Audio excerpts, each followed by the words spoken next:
I don't remember a time when curling wasn't a part of my life. When I wasn't putting in the sweat and hard work to be the best that I can be. Clocking in the time, the effort to practice day in, day out. Curling is more than just a game. It's a family, a community. And when it's time to play, I know I'll be ready. Hardline, supporting hundreds of our next generation athletes.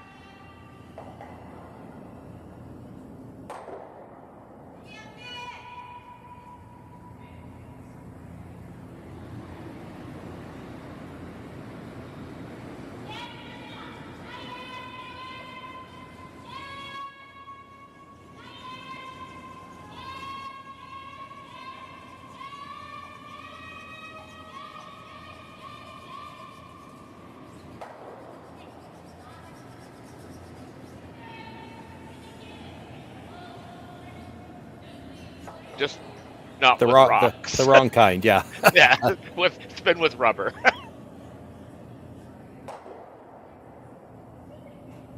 Thursday evening, 15 teams here in the field in Beaumont, and looking for one of 6 spots here in the playoff round. Yoshimura qualified last night through the C event. Kate Cameron, that we're featuring in this game as well, qualified through the B earlier on yesterday. The 2 A event qualifiers go right through to the semifinals. The winner of this game will play against Wang later. Now, if you were with us last week for the men's, you saw that the 2 C event qualifiers actually ended up in the finals. Sometimes there can be a bit of advantage to playing some extra games, especially early in the season. And for those A event qualifiers that are set through to the semifinal, they qualified Friday night. They didn't play yesterday at all, and they're not playing this morning. So we'll see how that plays out. We've got a game ahead of that to figure out how things are going. And we did start out in the middle of this first end. They got going quick. They tend to get going quick here in Beaumont. And when you know the winner's got to play again in 3 hours, they're not dawdling. By the looks of it, Shawn, Cameron has the hammer, I believe. Yeah, I'm trying to count rocks too. It would be nice if they'd lay them out for us. Yes, Cameron has the hammer, actually. That's guaranteed, I think about it. Through the preliminary round, you have your practice session before the game, and then they draw to the button. Here in the playoffs, the higher-seeded team automatically has the hammer. Cameron came through the B, so she's got the hammer here the first end. Throwing the yellows. Yoshimura looking for the hit at the back.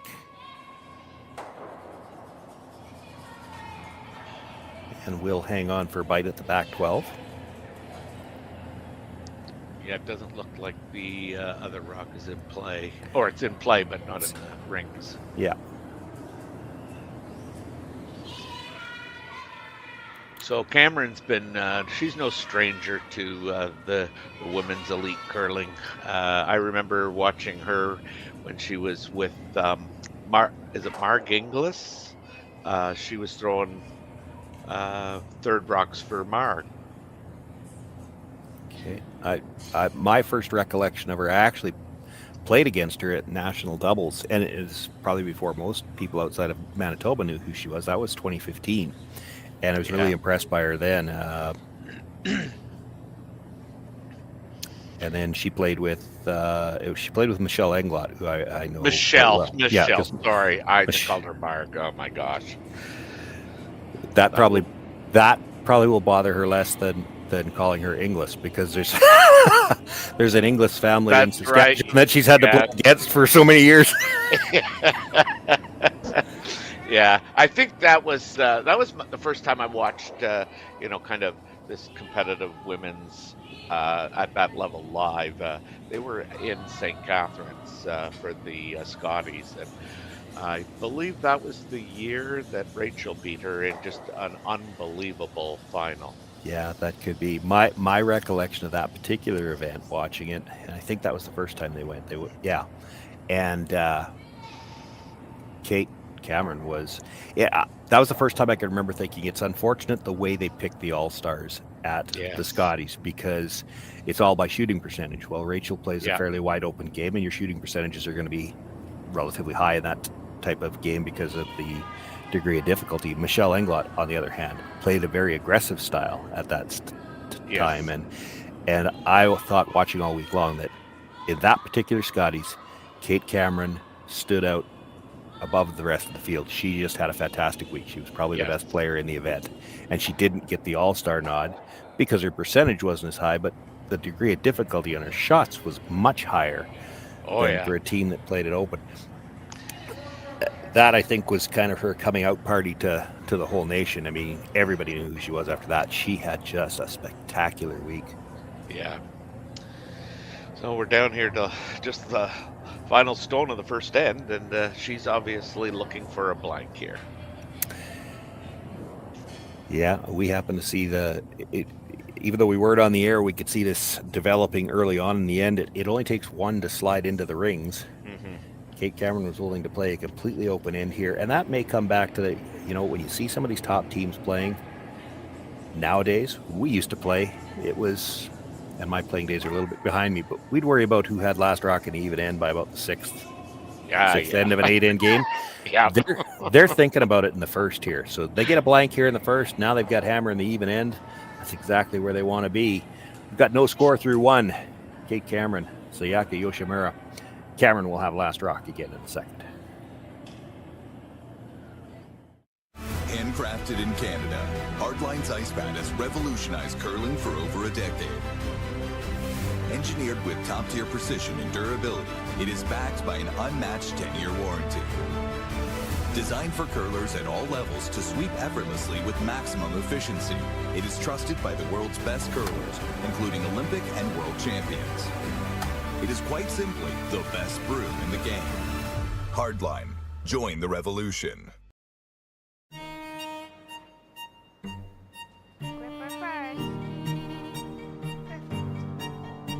Don't forget your brooms. Yep, you got it.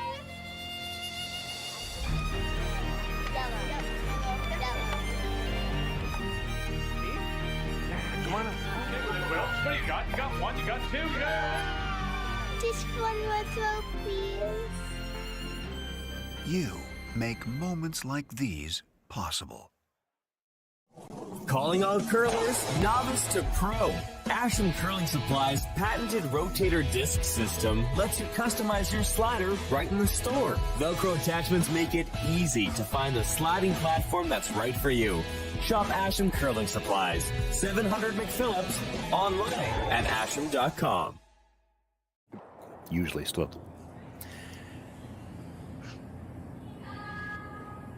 Second end just underway. Kate Cameron with last rock, throwing the yellows again. Center guard was thrown up to start the end. And now asking lead Mackenzie Elias to come around. Second on the team is Brianna Cullen. Third, Taylor McDonald. Kate Cameron the skip. Brianna, the new player on the team this year. The other three were all together last year. Taylor McDonald was playing second last year. She's moved up to play third when they moved Brianna in. That stone slides to the back 8 foot, so Anna Omiya being asked to come down, sit in front of it. The second for the Yoshimura team is Keho Onodera. The third is Yuna Kotani, and of course the skip, Sayaka Yoshimura. And I apologize, and I will apologize many times likely, for any of the names that I have mispronounced. I do the best I can.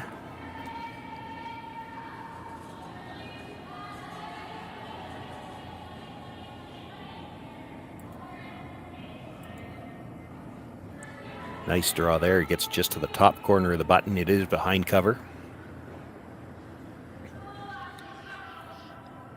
I'm just glad that you had to pronounce those names, because I was impressed. I don't think I could have come that close.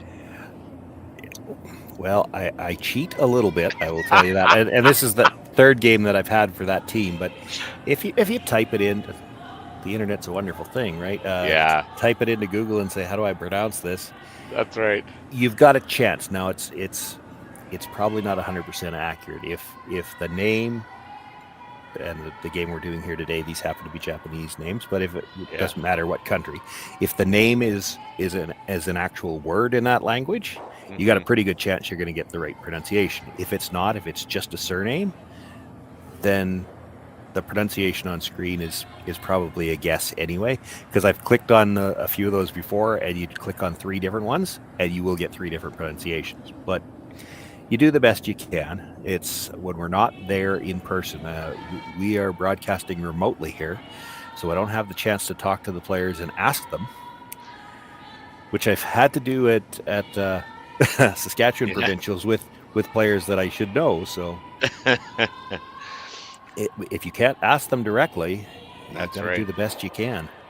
Oh, this is a nice freeze coming in here. She wanted to get just across the face. She does. Really good finish on those rocks. Kate Cameron looking for the peel on the guard now. Did the quick count, the quick skips count. 1, 2, 3, 4, 5. We can peel the guard now. We better do that. Things in the house not looking good for her. She does have last rock here.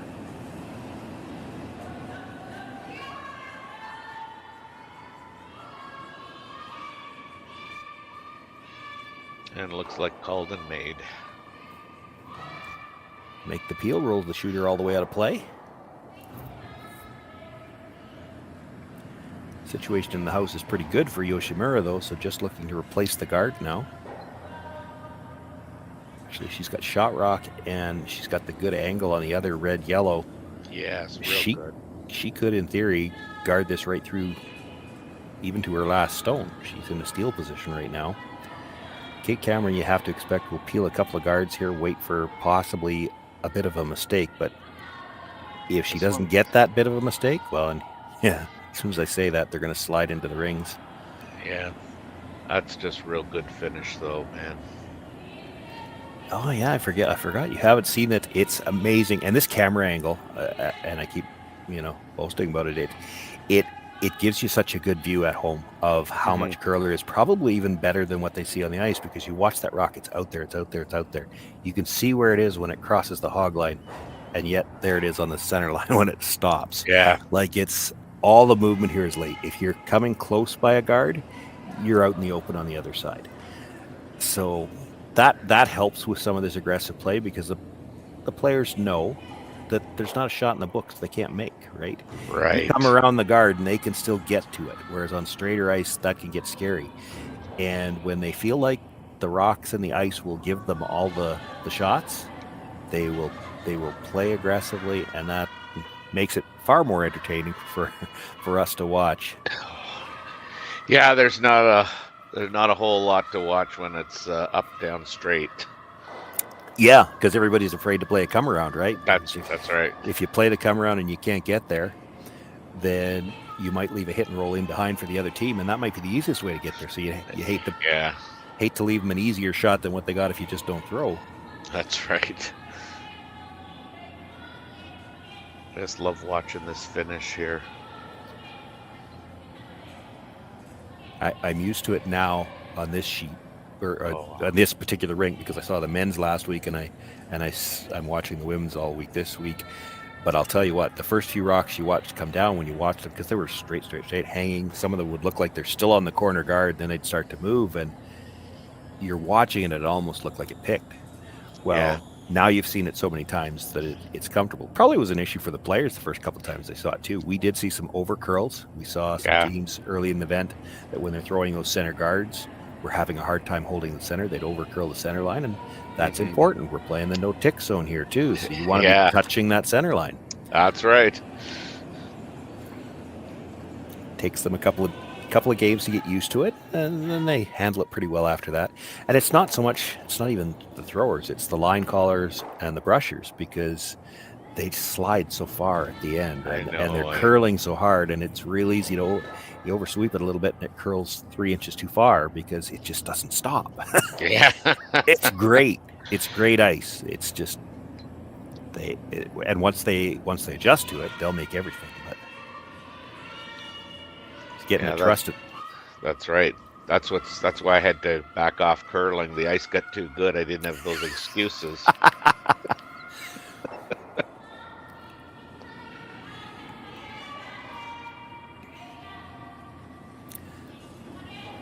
Looking to replace the guard again.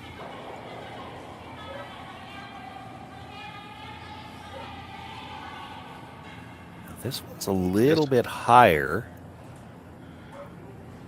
I was thinking about that myself. We're down to thirds last stone. Kate's thinking about making a play directly on shot rock here.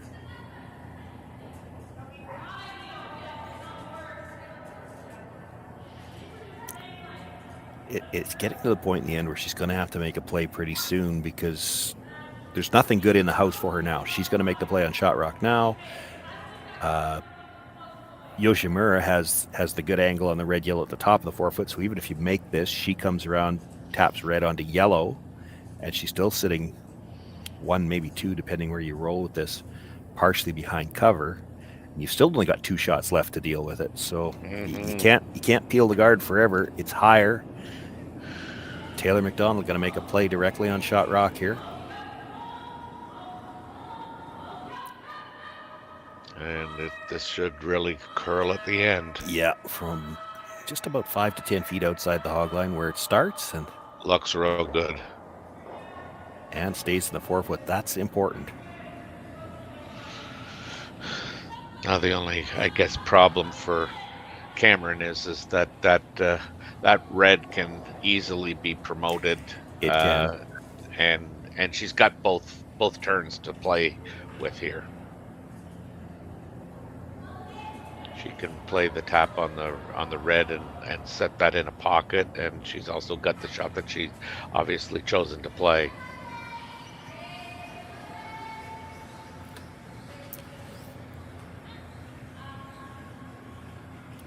Going to want to hit this right on the nose. You got to be careful if you're a little bit to the broom side and you roll over a few inches. You'll leave a double. Leave a double on the reds.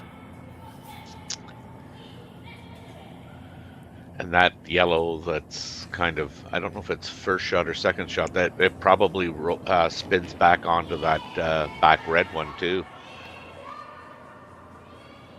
Yeah, if you're on the outside a fair bit, she'd roll too far, I think, then to leave the double. But yeah. she'd be out of the forefoot. It wouldn't likely factor into this end. Yeah.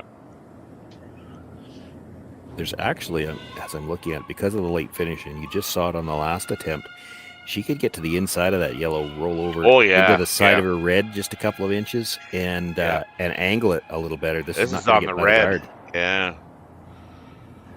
She was maybe playing aggressively to get that little nudge on the red stone to give it angle to go by the back red one, and not able to get by the guard. No. Still, that red stone at the top of the forefoot is a problem for sure. Kate Cameron, and what do you do about it?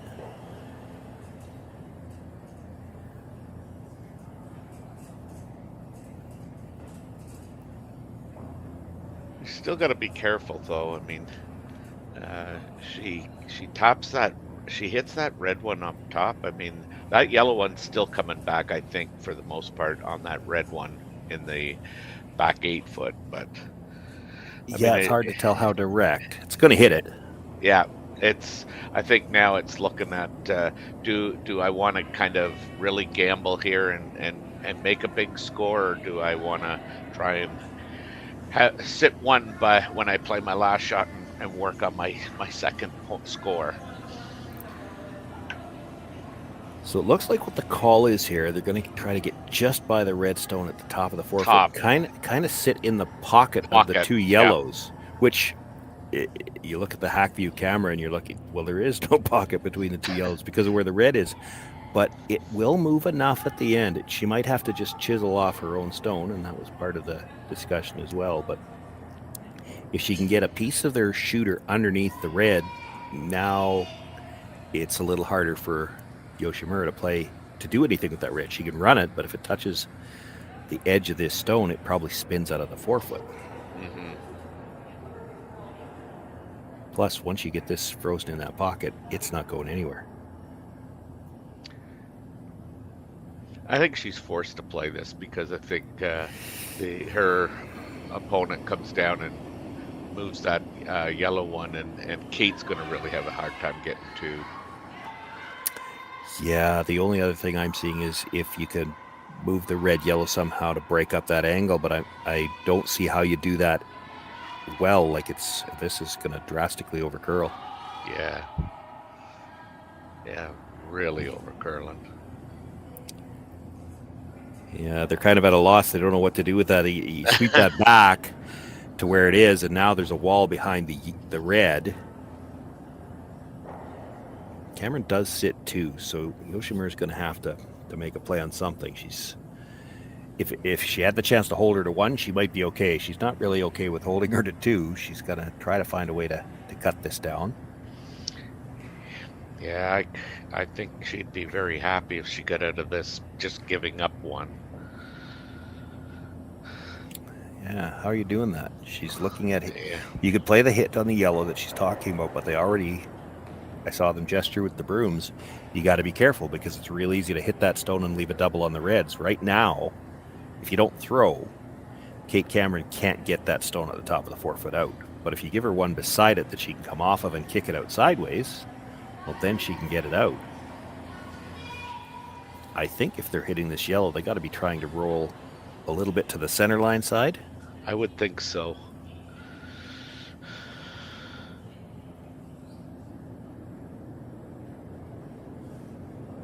I don't know what kind of weight she's throwing here, but I mean, I would think that she's going to throw it somewhat controlled.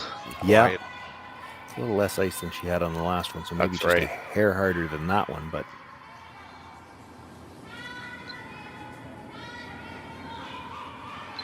Sayaka Yoshimura with her final stone here in the second. They're going to have to go hard on this, I think. This is close to the... Oh, she's good. They she's held got it. She's got it. Nice she shot. did throw a little more weight at that one, and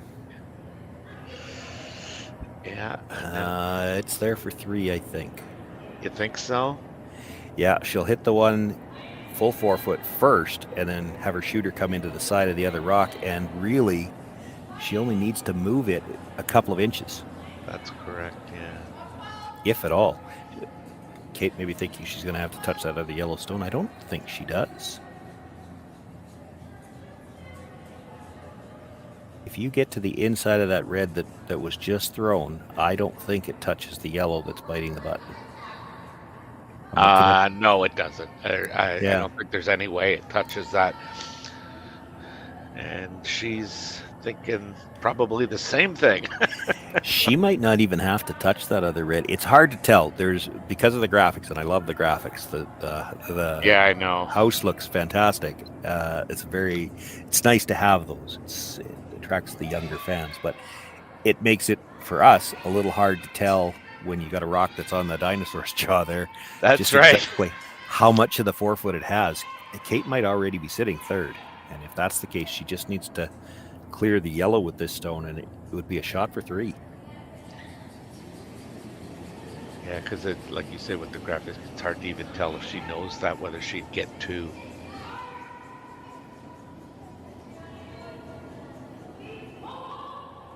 This is looking awful good.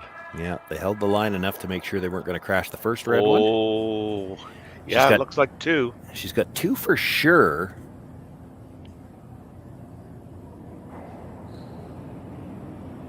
Having a good look.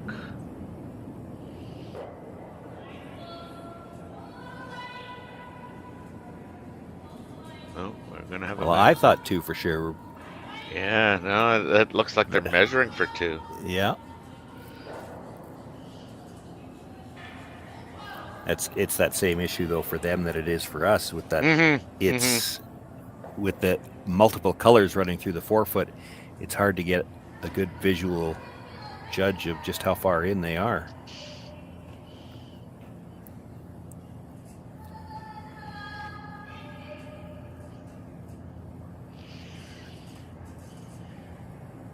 On the one hand, nice that we get to watch the measure. On the other hand, if they don't point at it, we still aren't going to know. Yellow point. Yeah, point yellow. It's 2. Kate Cameron with the nose hit on her final. Picks up 2 points with the hammer here in the second inch. She's got a 2-0 lead. So Sayaka Yoshimura will have last rock. in the third.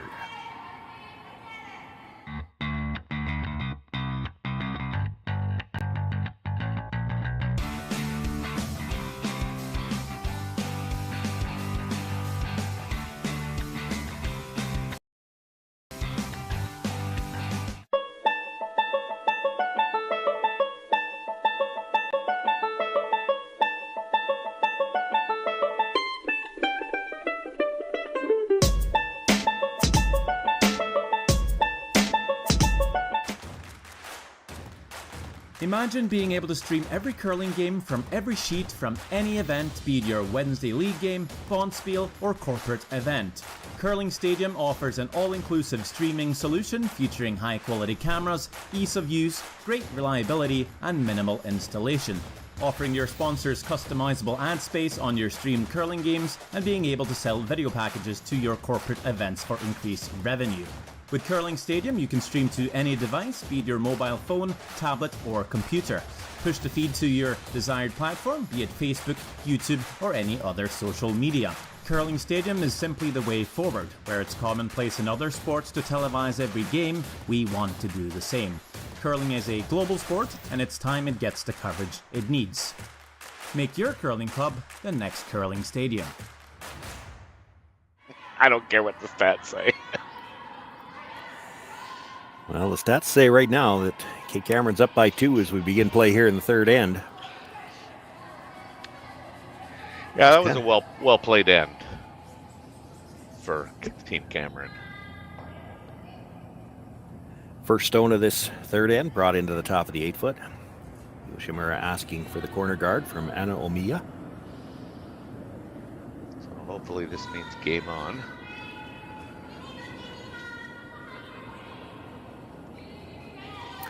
Well, I don't think there's any doubt they're going to play game on. The question will be, and it's only a 2-point gap, will be whether or not she throws 2 corner guards. And I don't think she will when she's only 2 down. It's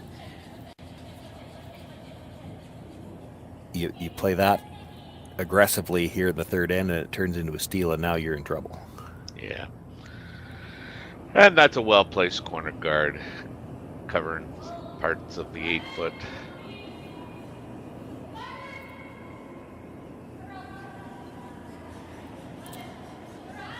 Kenzie Elias with a nice draw in her first one, so now being asked to guard it with the second.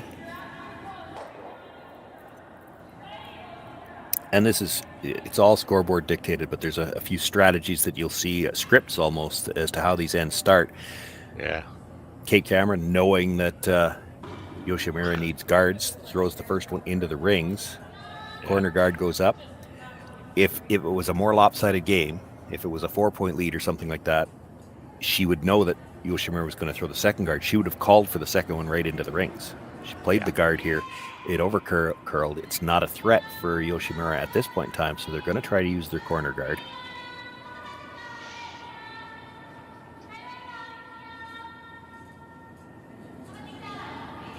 Same thing on the corners that you see coming through the middle. It needs to have a lot of room at the hog line. This is a little tight. They almost have to back off on the brushes now because it's going to come out the open on the other side of that guard. Yeah. Full 12, not shot rock. Not that mattered. The important thing there was to bury that stone.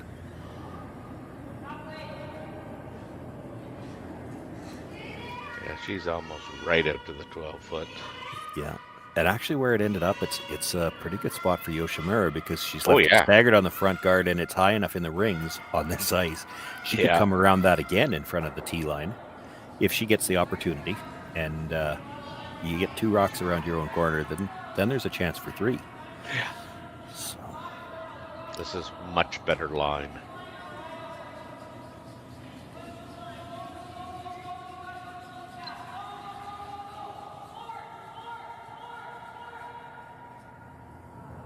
Well, a little short maybe. I got 17.5 on that. Oh, you got the watch out. This is the difficulty that you can have when you're trying to throw a guard on an existing rock, and they called for that guard a little bit tighter than that. Yeah. So once you put the broom down, when it curls that hard that late, if your weight doesn't match, if you're calling for a halfway guard and this one's a little bit higher, it doesn't have enough time to curl.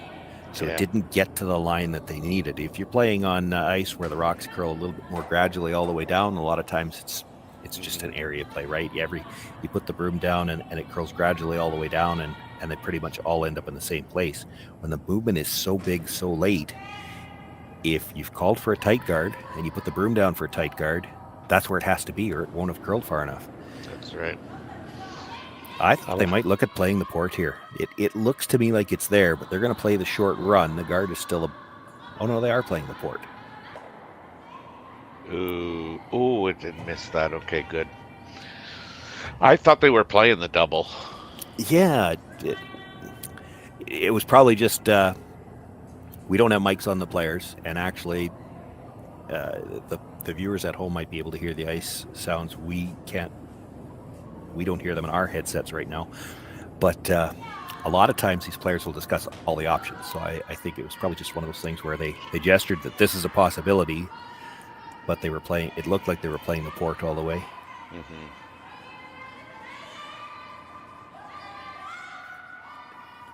Forces Brianna Cullen to come from the other direction to put up the guard this time and hopefully not leave a port. Line looks pretty good for that. Just got to finish it hard here. That's real well done. You see the difference in what I'm talking about with that one. That rock is where they tapped the ice for depth, and so it had time to curl to exactly where they wanted it. Guards are not just an area play on it, which I like. It makes it, there's a little bit more skill involved and more precision to throw a guard when you've got this late movement. Yeah. Which is good. That helps the cream rise to the tops, so to speak.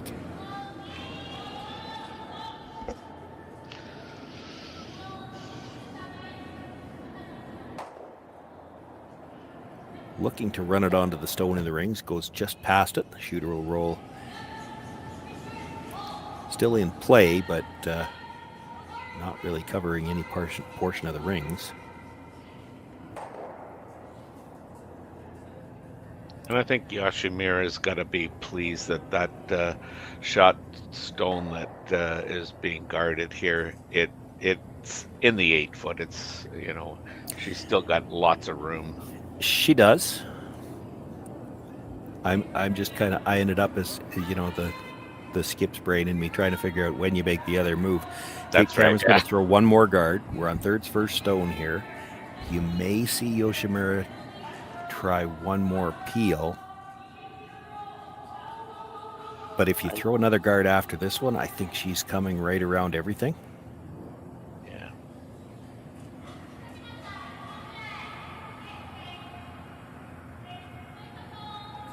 Yeah, I think playing this, she's going to have to play it across the top of the one in the house, and I think you don't. Ideally, yeah.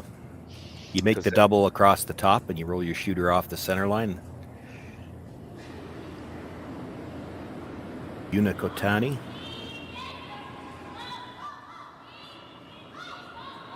One brush down, but just clean. This is close. Yep. Oh, she's got a great shot. Well done. A little bit of exuberation there from the thrower, too. And not that you'd ever worry about when you made a shot like that. You try to make it any time in the end, but that's right. You make it on third's first stone. So now there's just 3 stones left for Cameron to come, and Yoshimura's in a really good spot, and you don't have a lot of time to get out of it now. Yeah. You're chasing around a corner guard here. Well, she's not chasing the shot rock. She's trying to bury behind it, but this is not a shot you really want to be playing without last rock. Yeah. Playing into your opponent's hand here.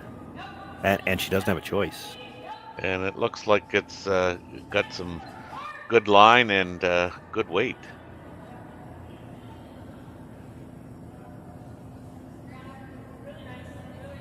Yeah, well done.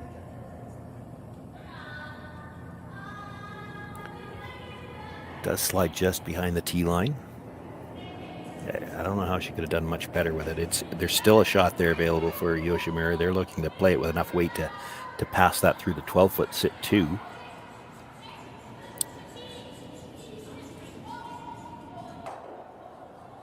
She probably has to move it 2.5. feet.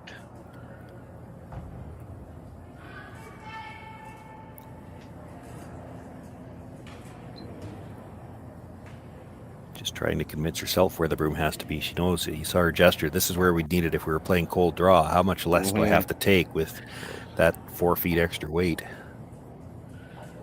Always found too with right-handed throwers on this side of the center line, you tend to pop it. Like that. Yeah. A lot of these players have taught themselves to do that because they're used to playing on ice with this much swing. And if you don't do that, you can lose them. This line looks really good coming in. It does, yeah. Now, does she have enough weight to get it all the way out of the 12 foot? Yep. Great shot. Just passes it through the back of the rings. Shooter rolled over a bit, so there's probably room for Kate to make a similar play and get under cover.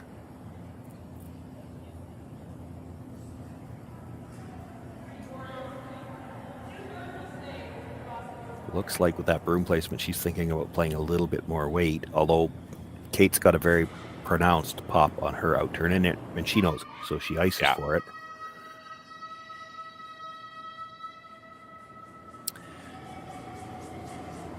But she would like to roll dead buried. In fact, maybe even a little bit over buried, so that Yoshimura can't corner freeze on it. Yeah. Has to be shot rock, but she'd like to absolutely lose this behind the guards if she could.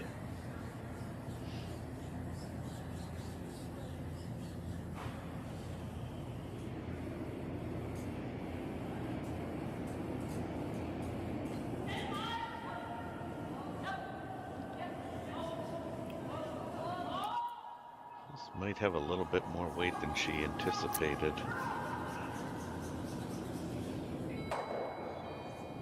She'll make the hit, passes it through the rings, but her shooter stays right there.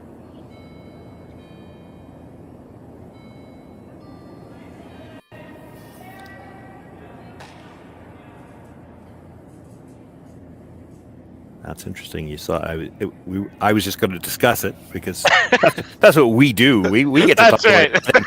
But I thought, well, does she try to roll all the way under? Does she try? And she's talking about trying to roll open. Open. Yeah, just to make the roll behind cover a little tougher, knowing that if it's different for the two teams, right? Kate was trying to absolutely lose it to mean that she couldn't give up any more than 2.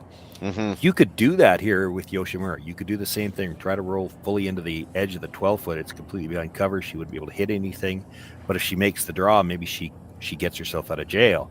You roll into the open, and you feel pretty good that you're going to have some kind of shot for 2, even if she rolls buried. You know, if she rolls buried behind the yellow guard, it's an awfully long guard. Yeah. Well, she's not tight. No. She's not heavy either, though. This is getting close to the nose. Yeah, she'll get much good in nose. She'll get a little roll.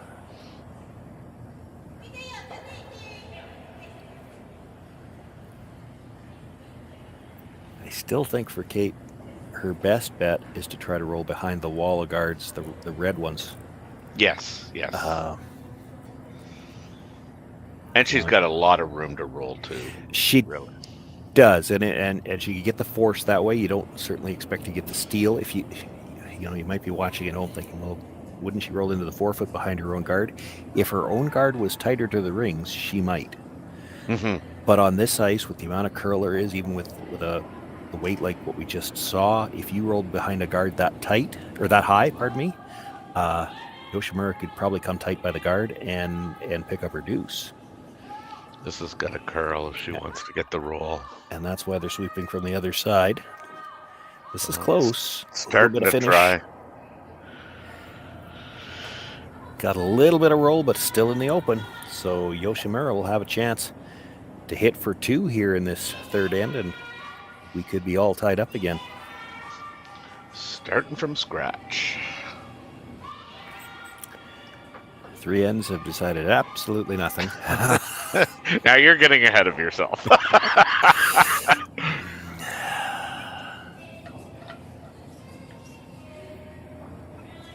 but I like the probability.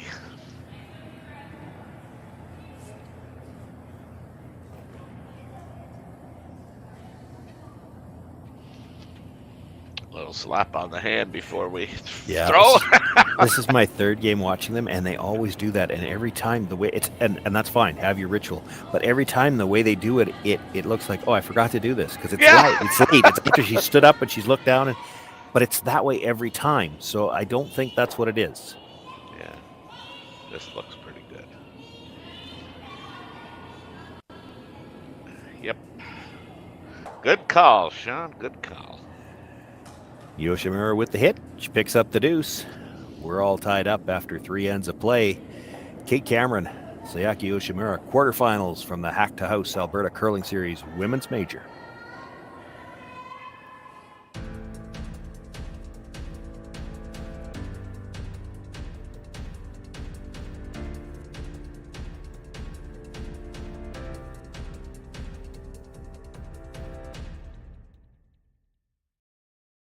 I don't remember a time when curling wasn't a part of my life. When I wasn't putting in the sweat and hard work to be the best that I can be. Clocking in the time, the effort to practice day in, day out. Curling is more than just a game. It's a family, a community. And when it's time to play, I know I'll be ready. Hardline, supporting hundreds of our next generation athletes. Calling all curlers, novice to pro. Asham Curling Supply's patented rotator disc system lets you customize your slider right in the store. Velcro attachments make it easy to find the sliding platform that's right for you. Shop Asham Curling Supplies, 700 McPhillips, online at asham.com.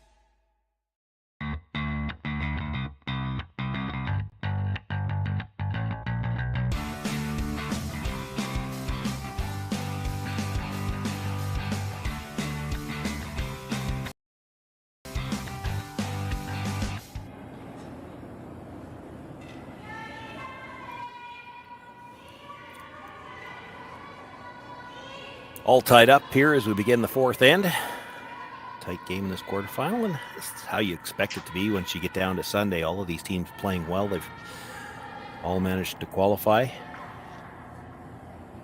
Kate Cameron with last rock as we begin play here in the 4th end of a tie game. Center guard thrown to start things off by Yoshimura. And again, Mackenzie Elias looking to come around.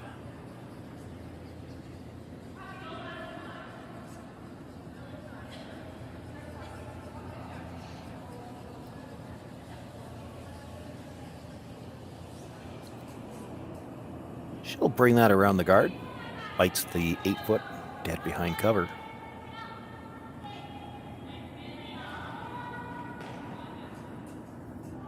Might have liked to have been maybe a rock's width or 2 deeper, just to make this a little tougher. And I say that, I know that can almost sound silly at home, but if you've been with us all week or the last 2 weeks here from Beaumont, even Terry, just watching this one game, you've got to realize a guard in the top of the 8-foot like that, it can still be used as a guard. The late finish is such a treat.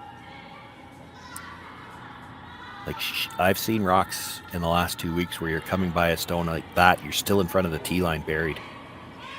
And this is going to be close to that.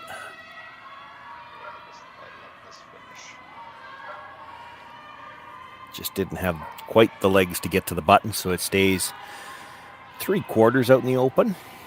Little risky to make a play at it. We are 5 rock free guard zone as always, and I think the no tick zone is pretty much going to be standard now. It's being used in all playdowns, so I don't think there's any events that aren't using it anymore.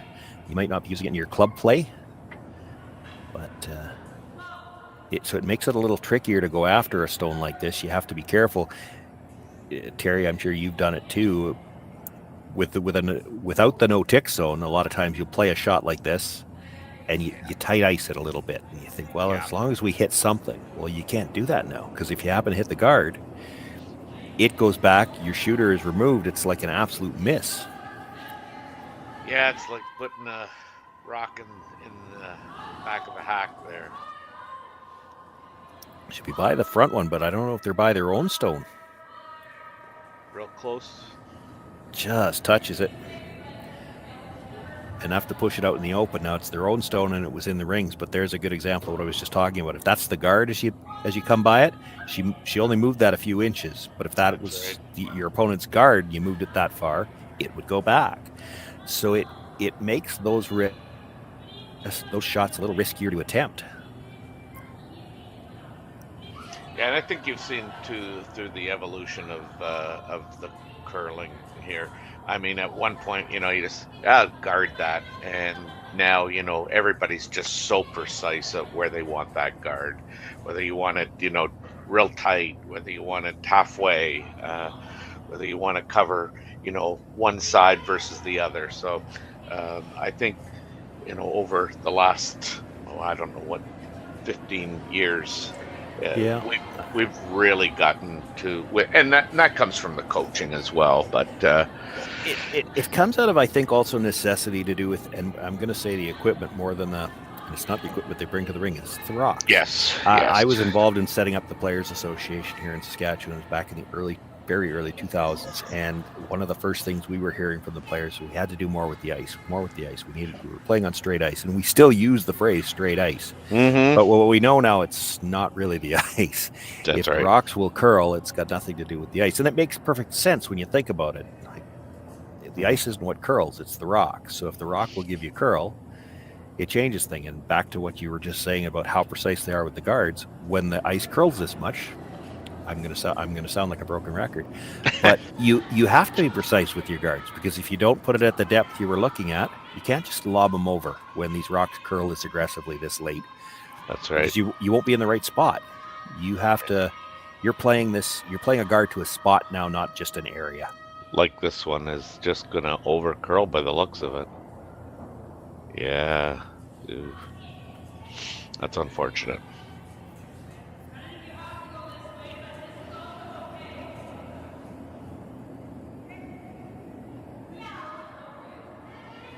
It's interesting because it looks like a huge hole, and it is to come through and make the hit. But how do you make the roll? Yeah. There's air on either side, but once you're by the guard, it's going to curl to the nose. You almost have to curl across it, right? Well, I like this turn on this shot.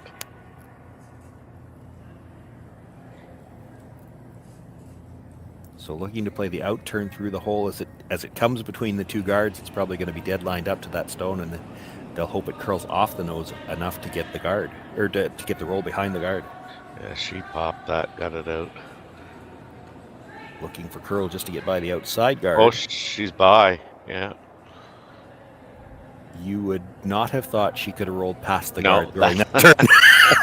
That's right.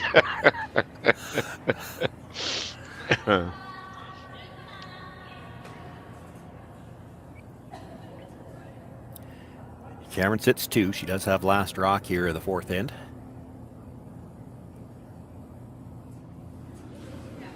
Monadera looking to roll back behind cover here.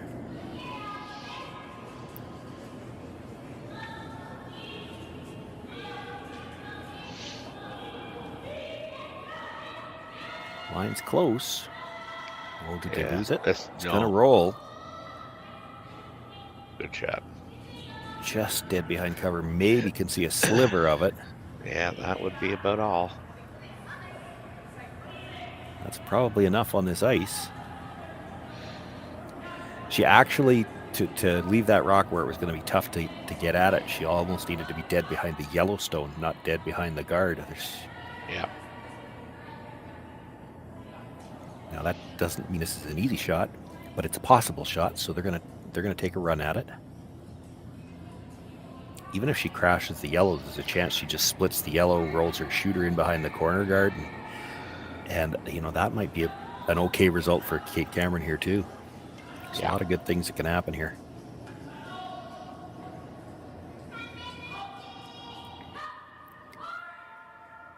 We're on the brush early to hold the line.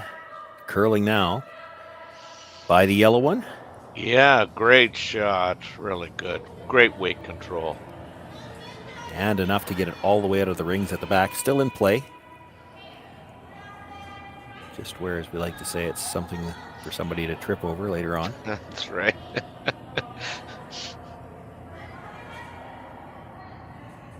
I say that as a joke, but you'd be surprised how many times you will see. They forget about those rocks back there. Yeah, I'm guilty. And it's usually me too. It's usually the skip because you're backing up, forgetting there's a rock behind you because it's not in the rings. That's right. This is going to be tight to the guard. Get by a mile. Good.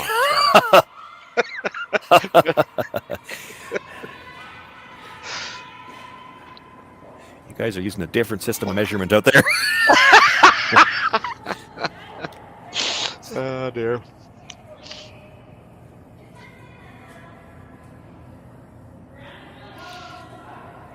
That's one where I've had it happen before, and we all have when I'm skipping and somebody's throwing and they're not making the same call as I am. Yeah. And you get by like that, and I'll tell them, well, next time close the other eye. Because the one you were using wasn't the one we want to rely on. Did roll fully into the open, so a chance now for Taylor McDonald. If she can roll behind cover, 3's in play, and this line looks pretty good. Yeah, real good. She's going to get a bit of a roll. Yeah. Oh, dead behind. Trouble for Sayaka Yoshimura. Yeah, I love the weight choice there. I don't even know with the amount of curlers, I don't think she could even play the freeze to that through the middle, because by the time you're by the center guard, I think you'd overcurl the rock in the rings. So she's looking at a run. And I think looking for some input from the other end. Do they like the straight back run or the angle at the one that was just thrown?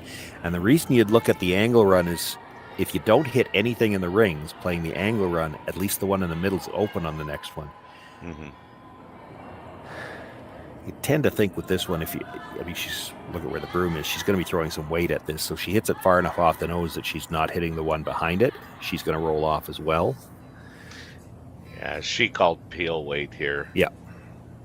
The only problem with this shot, if you make it perfect and dead stick it, you're still not shot rock. And Cameron comes in again and still has a shot for 3.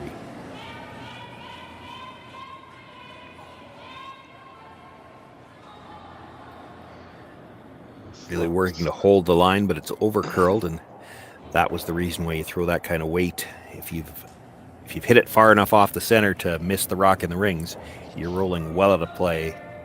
You're going to have room to make some kind of a hit on the next one. Yeah, now Kate's just trying to determine whether she really wants to go balls in here.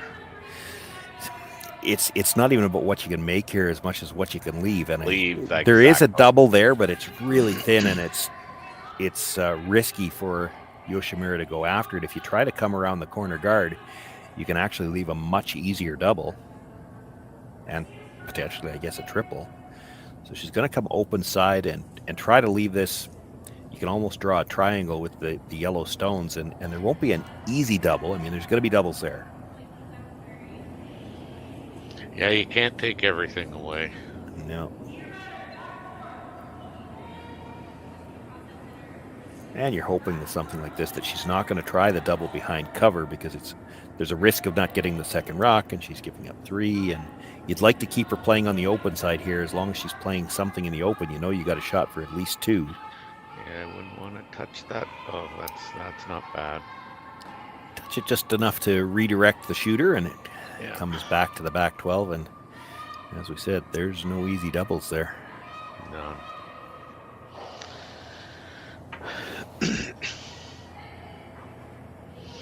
Our other quarterfinal has Sturmey up 2-1 on, and I'm going to butcher this. Tabala? Tabata, I believe it is. Tabata? Okay. Yeah.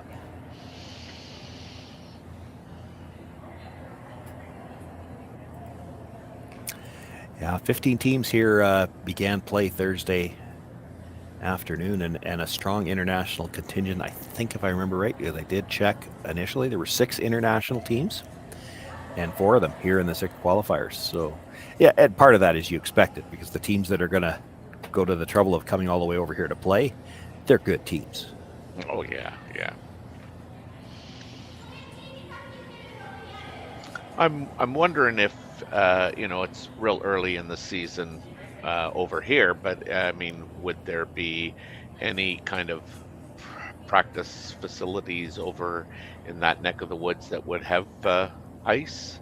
I can't speak to all of them. I've called games for a couple of the Japanese teams. There's 3 of them here, or were 3 of them here, Yeah. and I can't just remember which one of them was. One of them had played in 3 events in Japan before they came over. Even Yoshimura has played in Japan before she came over. This is her 6th event of the season. Wow. And one of the other teams, it was their 6th event as well. They had played 3 in Japan and then came and played 2 in Ontario and then here. And that's a huge advantage for these teams in an event like this too, because they're playing a lot of teams that are in their first event. And they're really, by the time you're 6 events in, this is mid-season for these guys. Yeah, she seems to be all in on this end in terms of trying to steal one by coming down and playing this freeze. This looks heavy. She can afford to tap it a little bit. It's whether or not she rolls into the open that's the problem, and I think it did.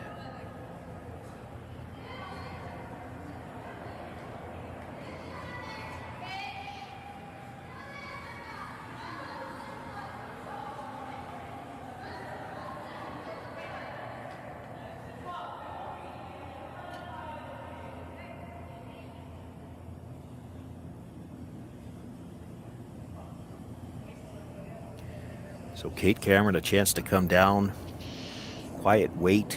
I don't know if she can get across the nose, get under cover. Probably doesn't even want to. If you get under cover on this one, it leaves that double off the top stone that might be buried. Mm-hmm.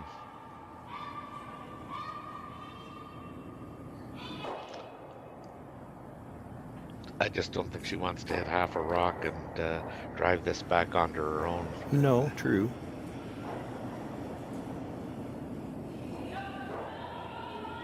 She got that out there. Yeah, Here she's it comes. very quiet though.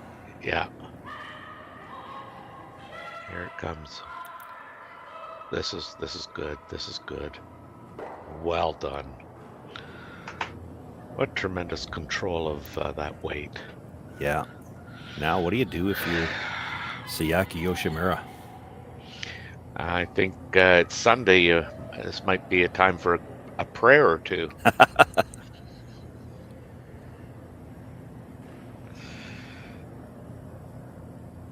Yeah, there's really no easy kind of out here. I was just going to say, you can't even come and freeze on that shot rock. Although that might be... Well, if you freeze to the shot rock, I think you're third. Yeah, you probably are.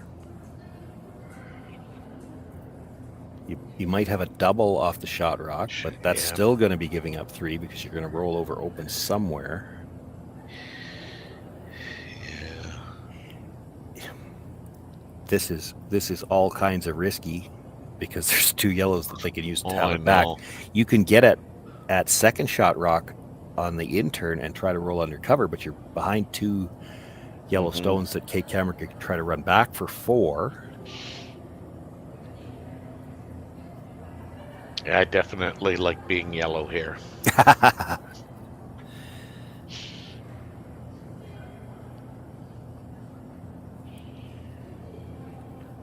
Yeah, we've got it's an old joke, and it's based on a player a lot of us know when we're doing the Saskatchewan games here. And you look at a house like this, and if you're throwing red, it's, well, who ordered all these lemons? That's right.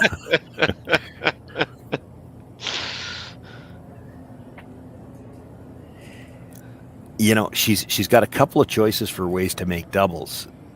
Yes. Neither one of them are. I mean, they're not gimme doubles, and even if you make the double, there's a chance you're giving up 3. So that's why it's not a comfortable You know, if she had an obvious double and it looks like you're giving up 3 anyway, she'd just play it. But this is still a very thin double.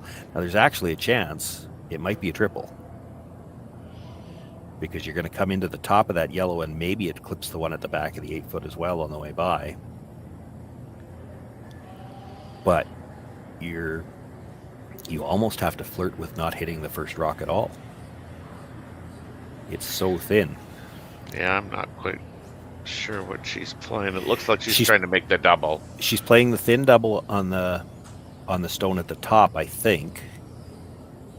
And coming into the second one, and what they're trying to line up is there's a chance to make the triple that way. I think she's playing. I think she's playing shot rock. I think she's playing straight rock. Double. Yeah, maybe. They talked about both. This is not a gimme double either, and you're rolling probably right. Well, with that broom, she's maybe throwing a little more weight. I was going to say you're probably rolling square behind that other yellow stone, making the run for 3 pretty easy.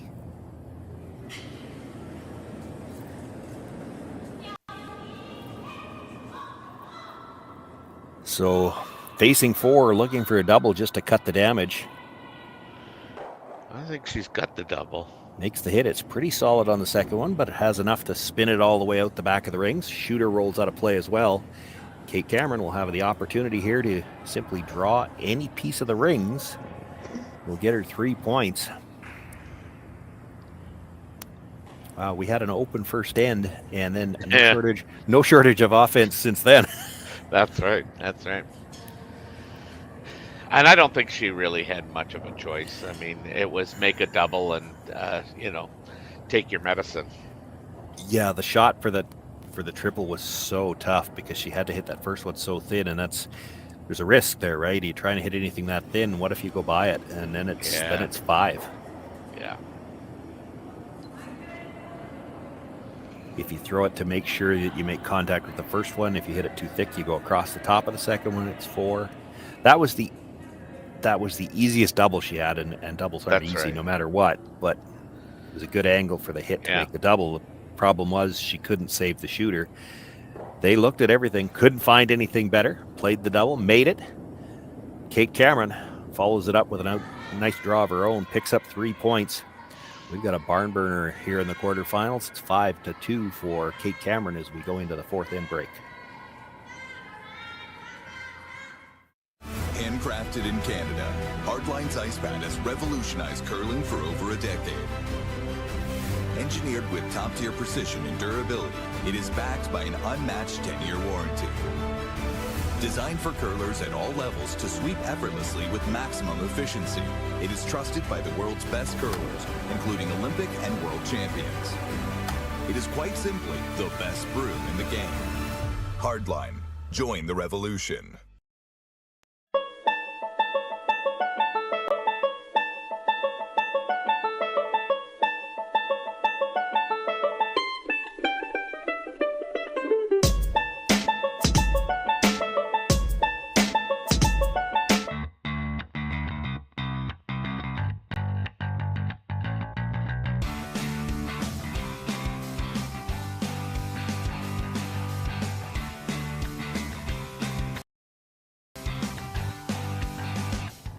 Oh, that's good.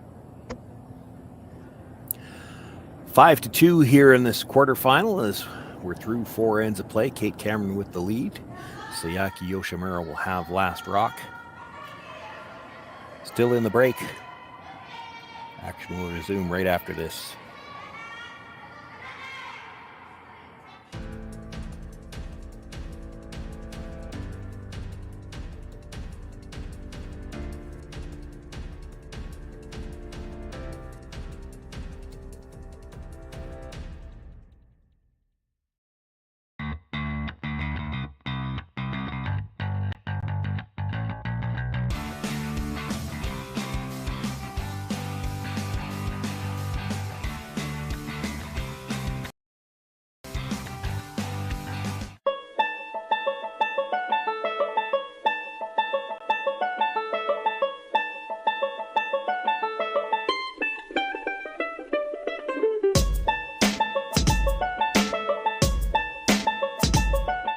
I don't remember a time.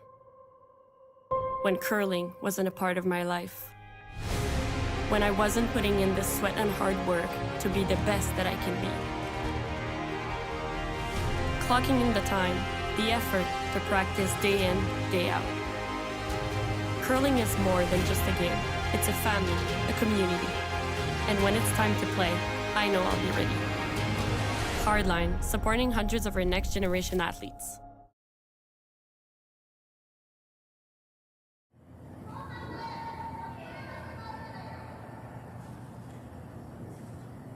And the players back to the ice after the break. Fifth end about to get underway. If they can remember where they left all the equipment. Yeah. Picking up gloves, picking up brooms. Okay, I'm ready. Mackenzie Elias in the hacks with a 3-point lead. Kate Cameron calling for the first stone into the top of the 4-foot. Yeah, with her lead, she'd like to play in the house as much as possible. And I wonder if we might be at the point, I talked about it earlier, when they were only 2 down in the third, Yoshimura only threw the 1 corner guard. 3 down, I think you can probably expect that she's going to throw 2. Yep. And if you think she's going to throw 2, Kate Cameron's not going to throw a guard on the next one. They're going to come right into the top of the 4-foot again. And they might throw a guard with the 5th stone at the end. There's only just so many scripts that they follow to start out these ends, but I don't see a lot of double guards in the women's play. Actually, I don't see a whole lot of it in the men's play either, but I see less of it in the women's play. Until they're down. And then you're thankful that the rule is there to give you that opportunity. Oh, I know.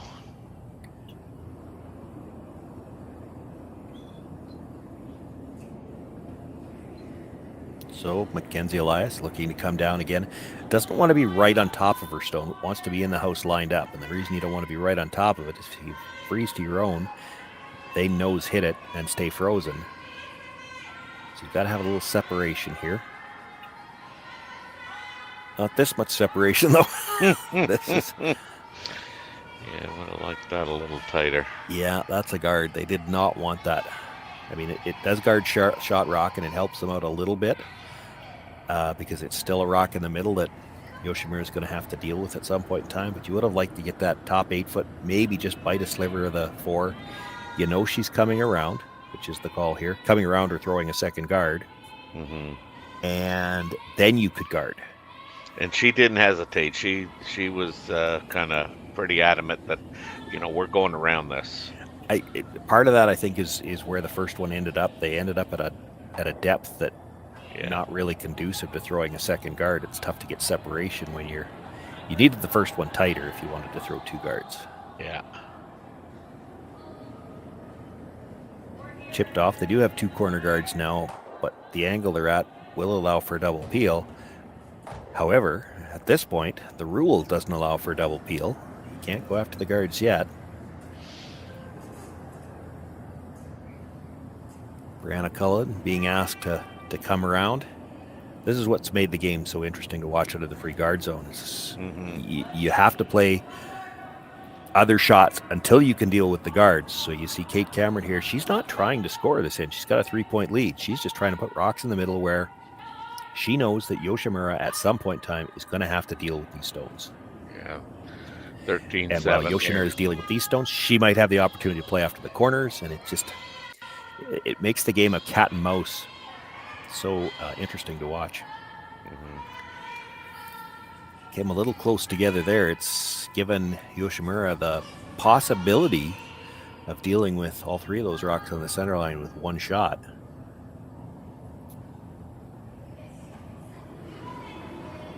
She can hit this just off the broom or just off the nose on the broom side. She can clip both stones in the rings. It's maybe a little thin. She's going to pass it by the stones in the rings.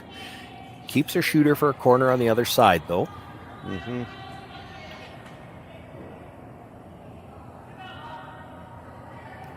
Now, are you surprised that Kate's playing this, or this is kind of her MO?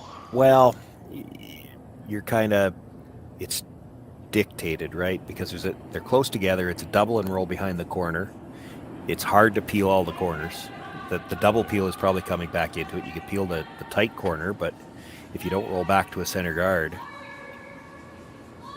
and I mean the guard's an easier shot than most of the others she's been looking at, and Yoshimura still has to deal with those rocks in the middle. You can keep her busy for a while in the center.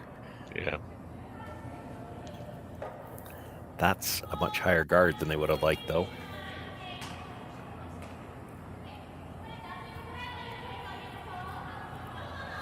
My team used to always tell me that the guard was the easiest shot, except when I was throwing it.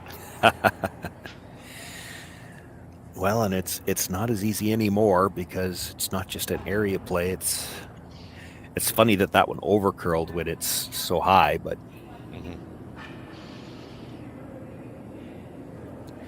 it's left room for Keiho Onodera to try to come down, get to the nose of the yellow. She'll pass the back one through, and she can keep her shooter in front of the yellow shot stone. Just trying to rearrange a little bit of the furniture by the looks of it. Oh no, that's got a lot more weight than I thought. Yeah, just enough to pass the back one through the rings. Yeah.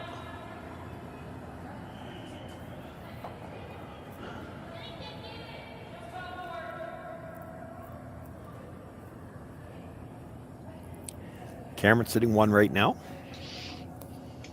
Looking to come down, sit on the top of it again.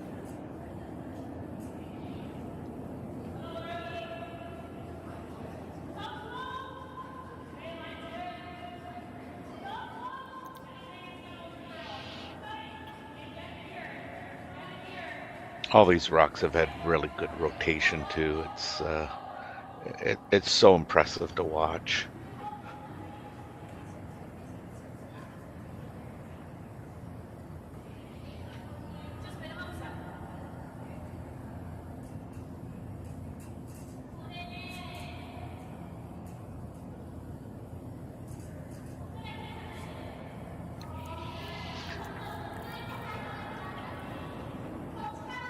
This is where, I mean, it would be so nice to hear the curlers talking, eh?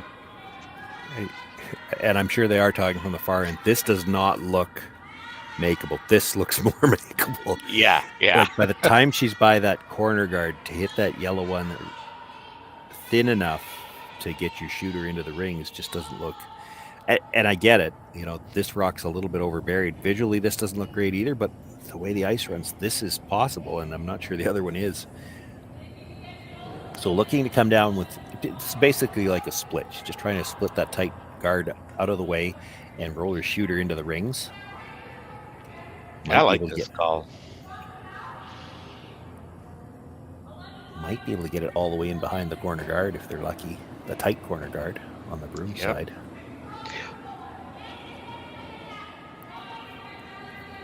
I don't think she was wide. They're on the brush right away. This needs to curl, does it not? No, I don't think so.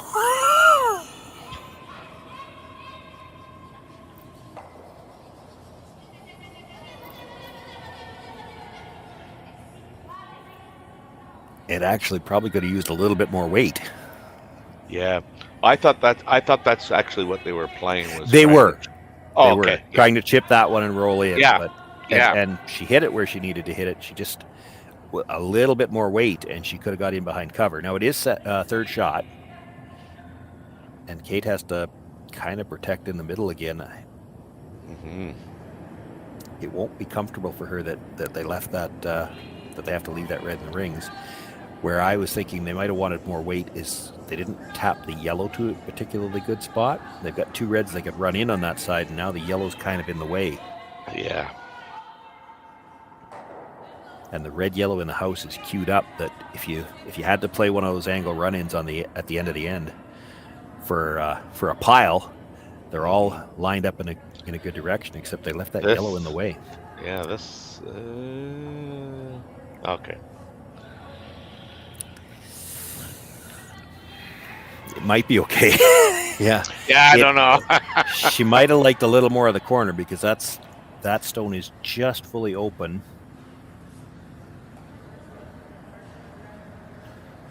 Yoshimura calling the squad down. They did not call a timeout. I do believe they're one of the teams that has a coach here, so it's just the team talking about it for now. Mhm. I would imagine what they're looking at is what can they do with the Yellowstone that was just delivered, or the other option they could have is to come around from the other side through the port, play the red onto the yellow, remove the backing, and roll the shooter away to the edge of the 8 foot, even behind all those guards. Mm-hmm. That's not what they're talking about right now. Right now, I think they're wondering if they can get to the inside of the yellow. Now I'm just looking at where the skip is standing. Now she's moved over to look at coming at the red direct. I think originally when they were talking about that, they were thinking about getting the hit and roll off the yellow at the top of the 4 foot, which is tough. It's there because the guard is long, and that rock that was just thrown is only a sliver underneath cover.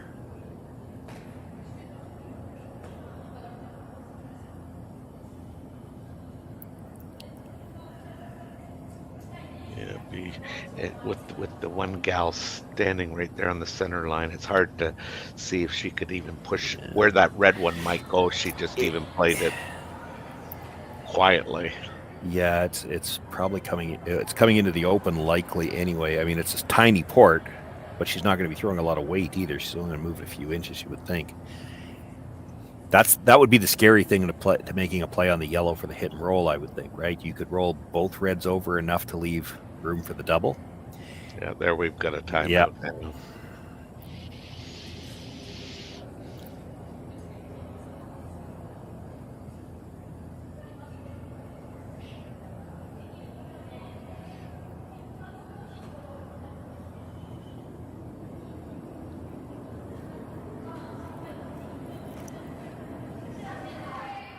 Kind of looks like part of what they're discussing is, are we looking to roll?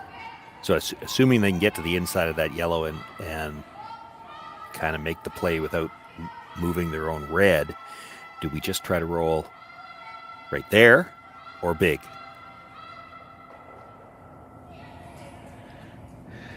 Yeah, if you roll to just line it up, like that's great if you line up a third one. The problem is it's hard to dead line up a third one. The other problem is it's from our angle, it really looks like it's going to be tough to make a play on that yellow without moving the red, and I don't think they want to change that angle. That angle is working really good for them right now. However, I think if you can hit, I want to say nose, but I think the red one would push that yellow one back behind the button, and you could be sitting, potentially. So. You're talking nose on the red or nose on the yellow? Nose on the yellow, because I think you could be sitting 1-3, 1-3-5. I think if you hit nose on the yellow, that red is not touching the yellow on the button.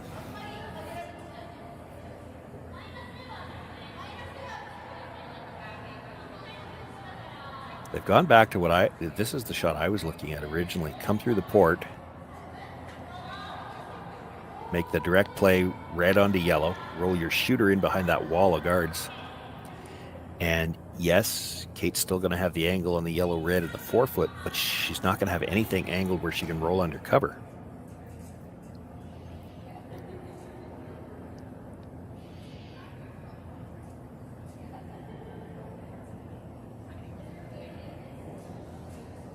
It's funny visually from the hacks. This probably doesn't look at a big hole, but because of the stagger and the late curl, there's more room through here than it looks like there is.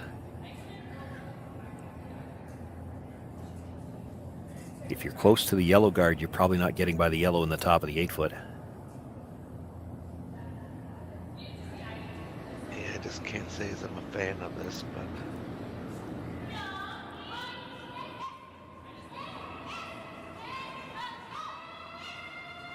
Thought they would have more weight than this, to be honest. This is quiet. They're going to struggle to get by the top one. Yeah, they're not getting by the top one.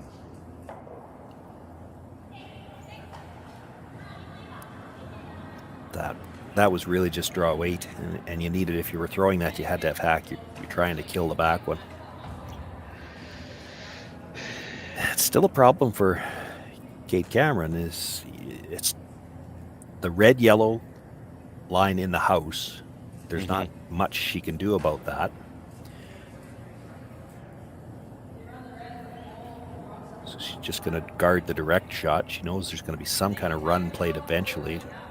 She can't really worry about that right now. So many angles out there. It's so tough on both teams really right now.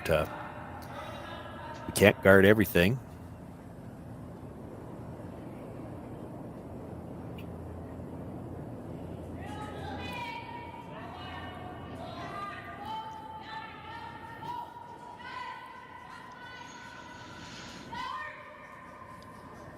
So you got to guard what looks to be the easiest shot, and then hope she doesn't make one of the angle run-ins.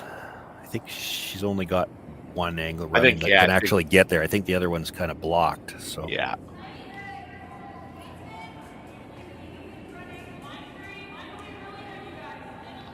This is way out there, looking for a good finish at the end. Needs to be way out there at this point. There it is. You see it. Once it starts to move, it's going to move huge. They actually could chisel and get it that way too. There you go. Yeah.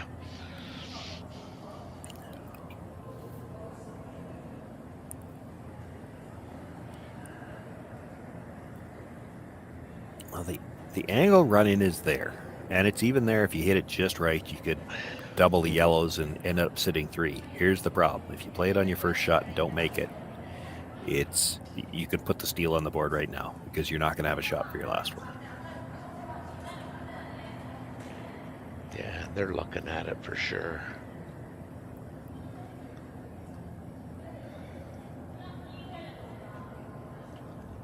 And while she's looking at it, her country woman on the other ice has got a 3-2 lead over Sturmey.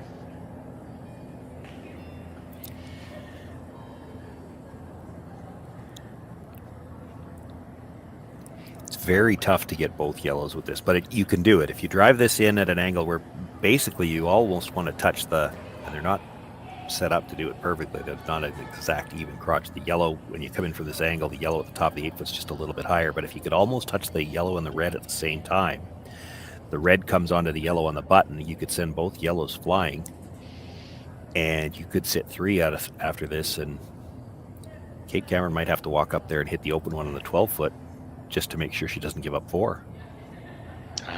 God, that'd be a hell of a shot. It would be. And the other side of that, you could make this almost perfect. Just you're only an inch off that. You could be sitting 1 after this and still no way to get in to get your second one. This is a tough shot. And it's already over curled, I think. Oh no, she's close. No. Just when they quit sweeping like that, I thought they were giving up on it. A little thin, catches the top one, does remove 1 yellow stone, and holds her shooter, which is important.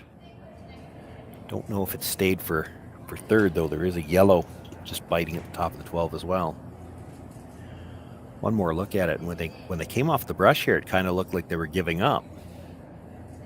It actually needed to curl just a sliver more. More, yeah.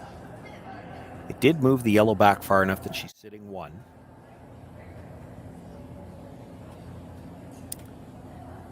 She's also got third shot at the top of the 12-foot open, and then where the shooter rolled to. And I've got a menu screen sitting on top of it, so I can't see. It's hard to tell who's 4th shot. And with that guard being long, if it was Yoshimura's throw right now, she could get to that stone at the back 4 foot through this port. So Kate's going to have to come in there first, and I don't know whether this is a straight guard or I'd be tempted to come right into the rings here, even if she sits on the corner of the red stone, just to cut out those 2 red biters. I think the yellow at the top might be 4th. 4th shot, yeah. That's quite over the one on the side. Mm-hmm. Yep.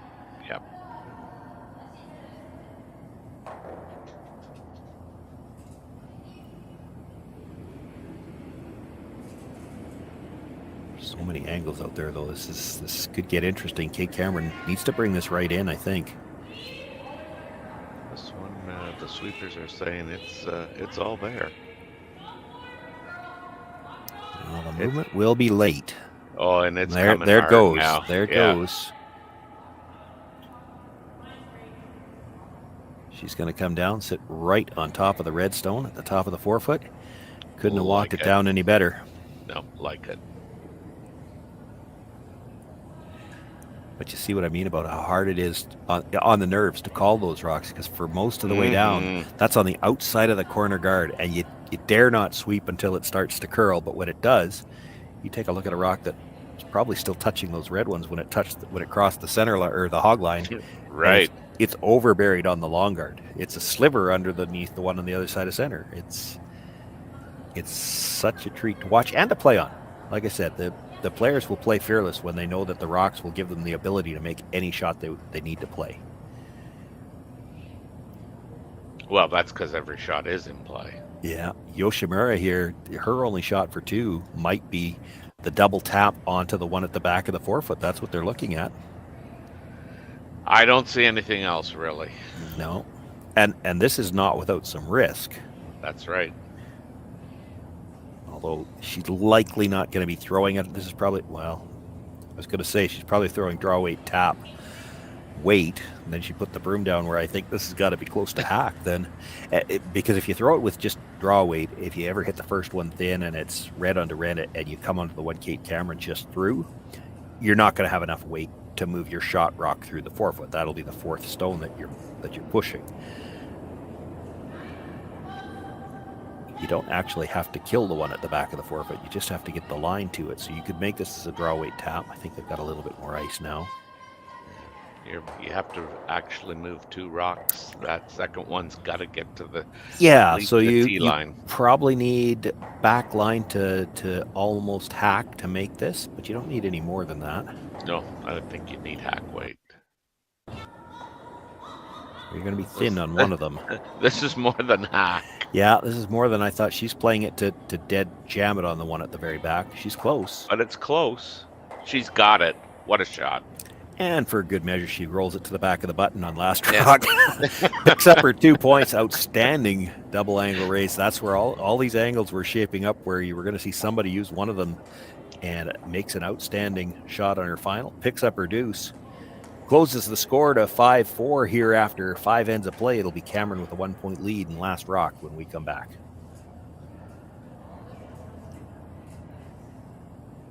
That was a hell of a shot. It was more weight than I thought. More weight than I would have played at it. Handcrafted in Canada, Hardline's ice pad has revolutionized curling for over a decade. Engineered with top-tier precision and durability, it is backed by an unmatched 10-year warranty. Designed for curlers at all levels to sweep effortlessly with maximum efficiency, it is trusted by the world's best curlers, including Olympic and world champions. It is quite simply the best broom in the game. Hardline. Join the revolution. Gripper first. Don't forget your brooms. Yep, you got it.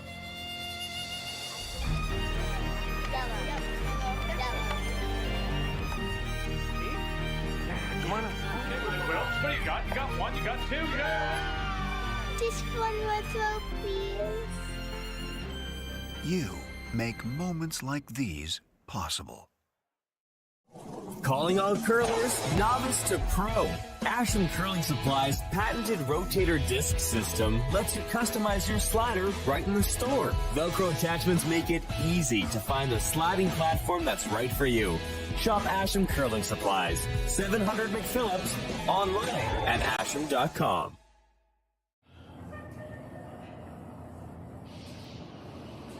I don't know about where you are, but today looks like a fall day. I may not get to check out the window. It looks like we're going to have some exciting action here from Beaumont. The Hack2House Alberta Curling Series Women's Major. We're through 5 ends of this quarterfinal. we talked about it after the fourth end. One open end to start things off, and then, holy cow, have there been rocks in play since then. Some nice angle runs attempted last end, just missed her first one. Yoshimura makes an outstanding double run to a stone at the back of the forefoot with her final stone to pick up the deuce. Just 1 point separating these teams as we begin play here in the sixth end. Cameron has the lead and the hammer.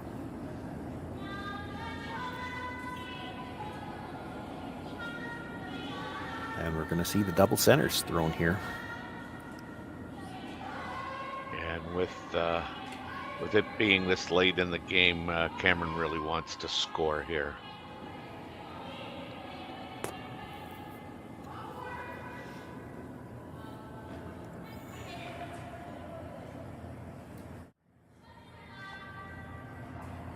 Got another look at that double raise here from the last end.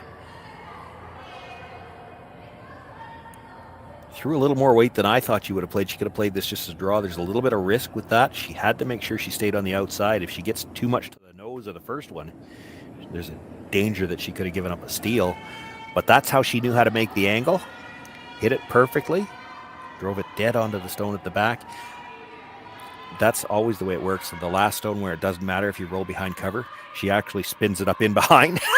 Yeah. It gets the roll she wouldn't need at that point in time, but that's right. It looks that was pretty just on camera. Yeah. Yeah, it was so well executed. And again, knowing the angles is so important. Yeah, that's a part of it, right? Like I would have been scared to throw it with that much weight because of the risk, but that's how she knew where she was going to hit it, where she needed to. She knew that the line for that weight made it perfect.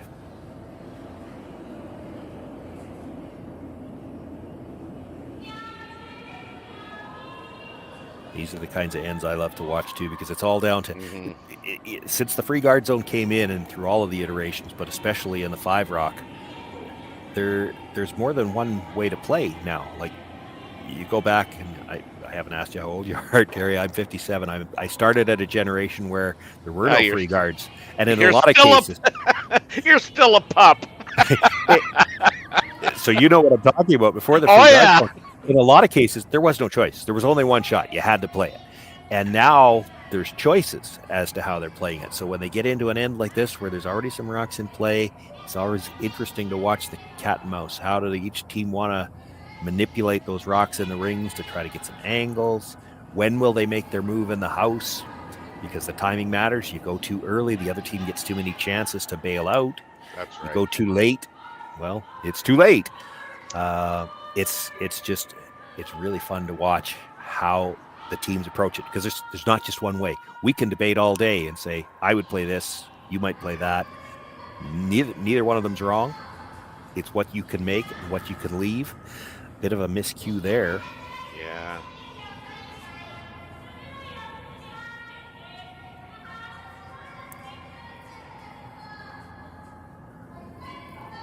After all those really good quality shots, a wide open hit, it basically gets gassed.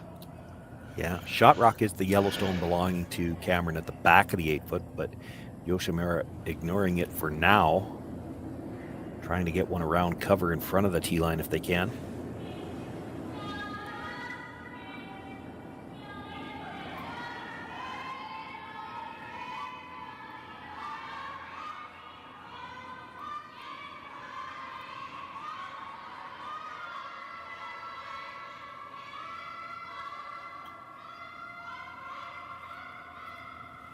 Nice line coming by, and will slide just to the back of the 4-foot.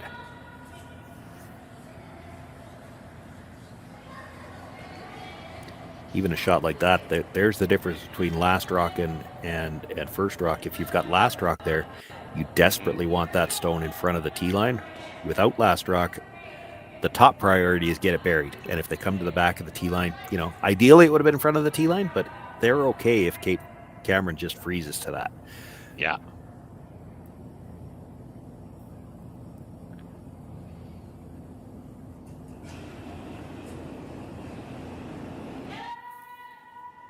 Now we're going to try and do a cleanup on aisle 5.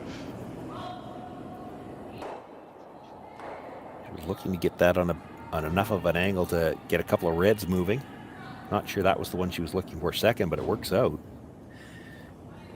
Left the shooter up for a long guard, but a long guard by itself doesn't really cover much. That's right, yeah. Somebody I was working with yesterday phrased it perfectly. He says all you can use a long guard for on this ice is to guard the short guard, which is exactly why teams play the double guards, right? That's right. That's right.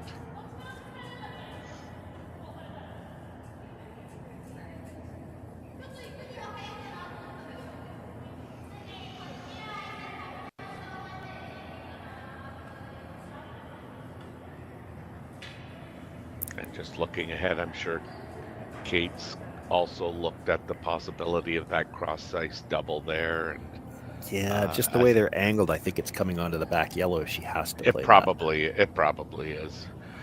But at least it's an out, potentially.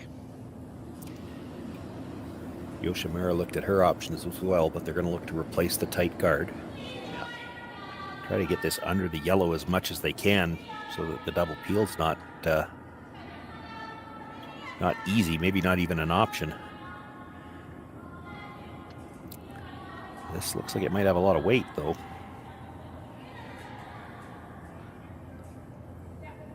Well, they needed to make a decision here where they try to come by, and they might have been better off to come by. That chisels off.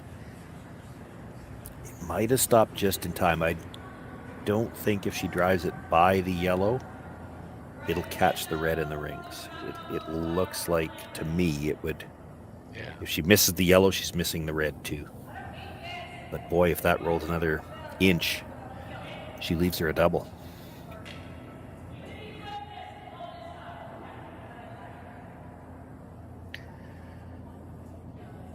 So Kate's going to look for the play on the guard again.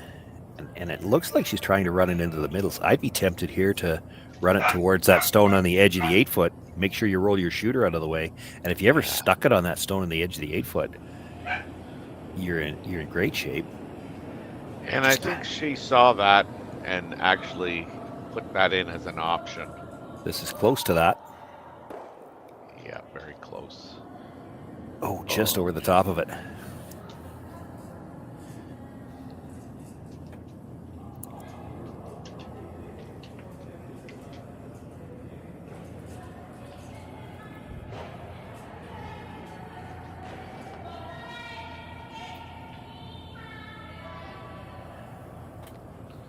So for Yoshimura, no guards now. She's got to protect a little bit and really likely has to guard the yellow stone because a nose hit on the yellow would get to shot rock.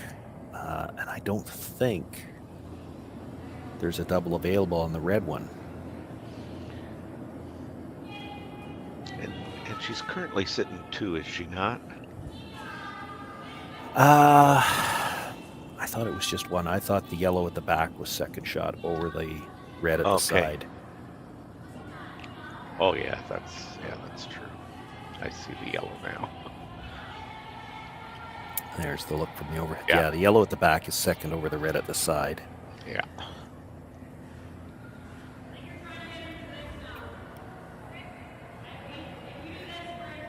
Now that long angle run on the one in the corner is still there, but now it's a red that you're running in, so unless you spill them both, it doesn't really help you.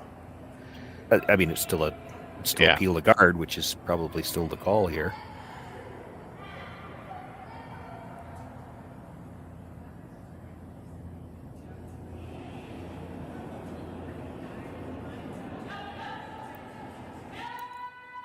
There's a bunch of options here by playing this, I think. You'd run this chisel like there you go. That's what I was talking about. That I just didn't get out of my mouth. Sometimes it would be easier to draw, but they haven't invested in a telestrator for us yet. I know. I'm going, how do I explain that? There's so many angles. Yeah. One more look at it. Comes straight back on the guard. It'll clip the red stone at the top of the 8-foot. That means the run back stone comes across the top of the stone on the yellow and pushes it more or less straight back. Kills shot rock, and the yellow hangs around at the edge of the 12 foot at the back too. Yeah, that's so important. We're on to skip stones here in the 6th end. Yoshimura looking to make the hit. And I didn't see the indication. She could play the double. It's definitely there. She doesn't have to because she's going to sit 2 even if she just hits this and stays right there. I don't think she wants to roll behind cover because that might leave a double back to sit 2.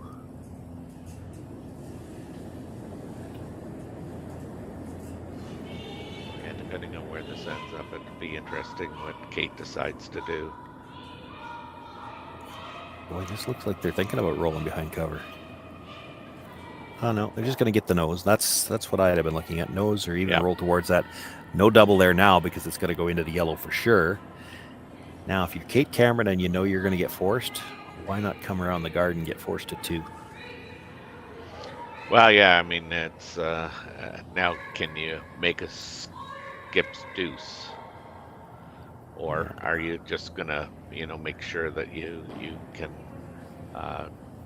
leave as much ice available for that draw for 1?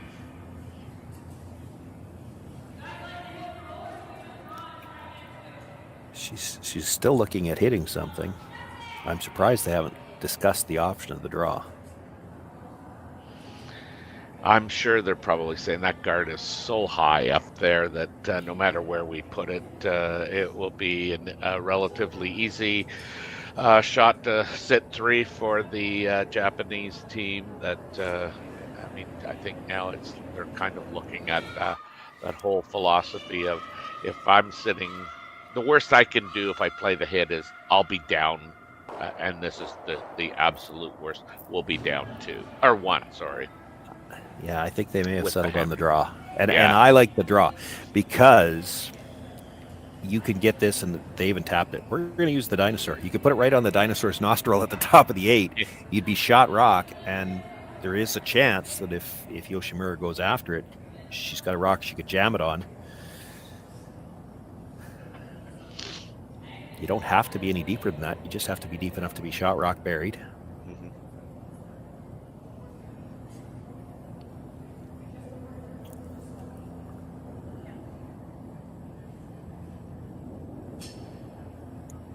Yeah, I would think almost, leaving a piece of this for your opponent would be better than being perfectly buried. Broom side, if anything, yeah. Because that stone on the other side is deeper. That's the one that's got a better chance of jamming on. You want to make her play it from this same side if you can. Yeah.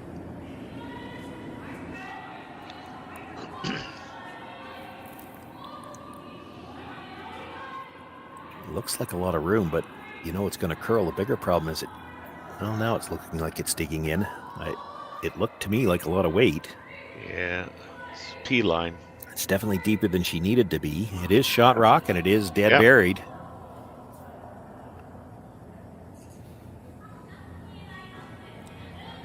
But that guard is high. There is a lot of finish, as we've said.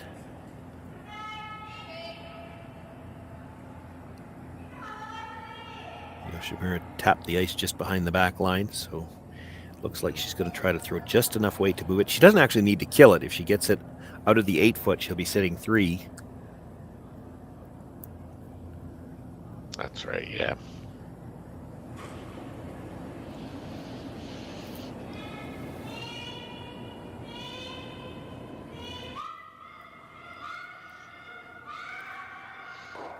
If she could get to the nose with that kind of weight, she would also shrink the scoring area a little bit. Kate would have to play a similar shot. She'd probably need to take more ice to make sure she gets by the red one. Yeah.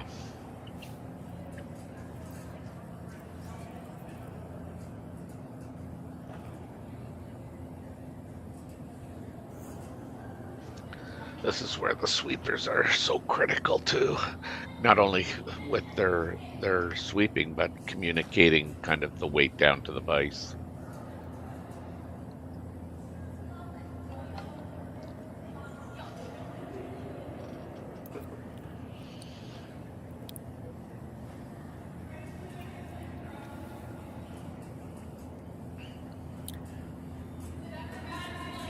Yoshimura trailing by 1, a chance to come down with quiet weight. Make the play on shot rock, perhaps sit 3 after this.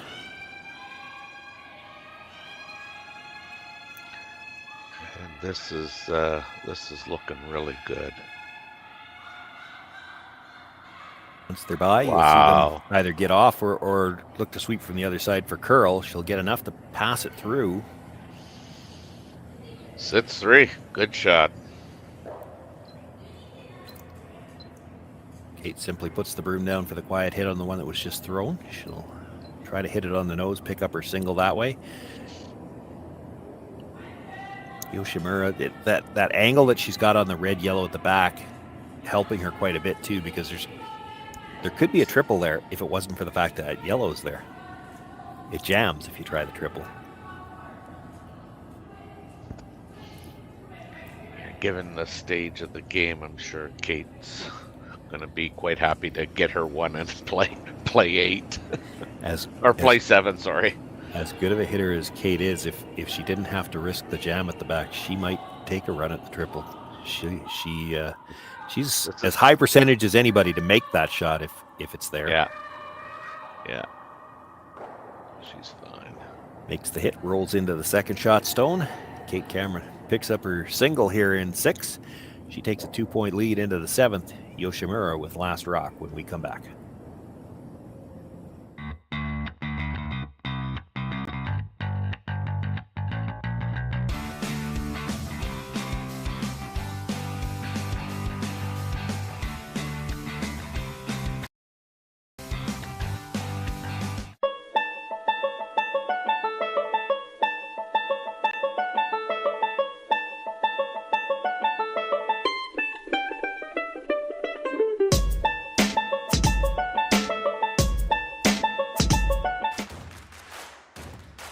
Imagine being able to stream every curling game from every sheet from any event, be it your Wednesday league game, bonspiel, or corporate event.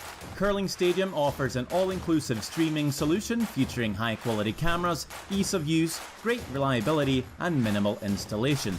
Offering your sponsors customizable ad space on your streamed curling games and being able to sell video packages to your corporate events for increased revenue. With Curling Stadium, you can stream to any device, be it your mobile phone, tablet, or computer. Push the feed to your desired platform, be it Facebook, YouTube, or any other social media. Curling Stadium is simply the way forward. Where it's commonplace in other sports to televise every game, we want to do the same. Curling is a global sport, and it's time it gets the coverage it needs. Make your curling club the next Curling Stadium. They may be late. Yeah. We're just speculating here amongst ourselves whether or not the next draw is going to be on time. Semifinals scheduled for 12 noon, but we still don't know who's playing in it. And dare say it's probably going to be at least 2 more ends until we find out, and it might be 3. Yeah. The way this game has gone, it's been a very entertaining game.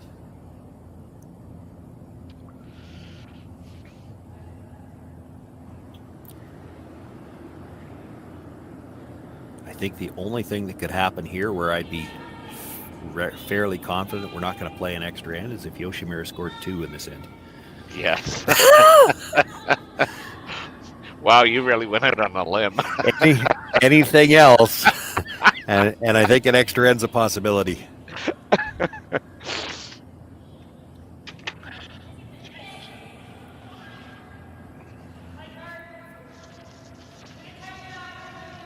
First stone of this 7th end brought into the rings. You see the corner guard go up from Yoshimura's team. Kate Cameron now calling for another stone towards the middle.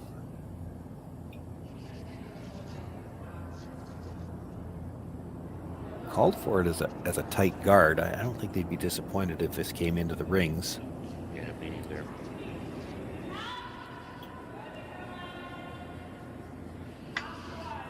And I say that mostly because I don't think Yoshimura would hit it yet. No, I don't think so either.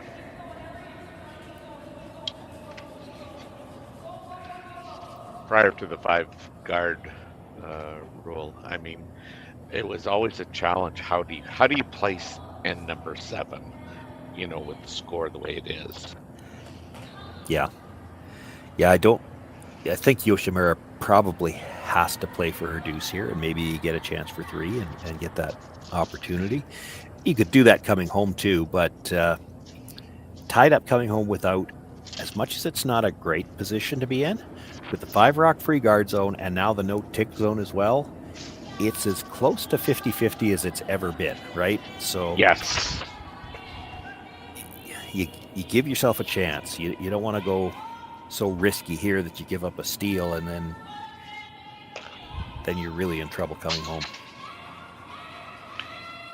Yeah, that new rule has really, added another dimension to curling, especially in the 8th end. Not able to get around the guard, trying to come around the corner just rubs off, so the shooter out in the open. Chance for Brianna Cullen to make a play on it, try to roll back towards the center.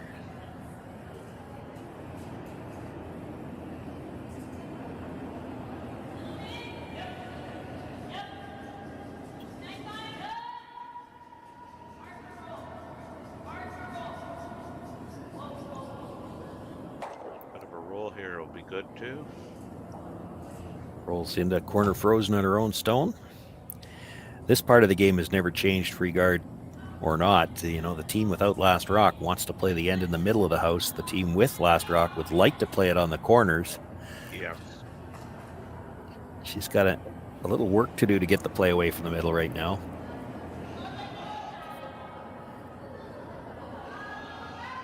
Looking at trying to jiggle those 2 yellows out from behind the guard right now, and you saw her indicate, board weight. She wants to keep her shooter as well. That's, she could blast the double on the 2 yellows out of the rings, but she's losing her shooter if she does that. Yeah, and the shooter really needs to stick around here. Yeah.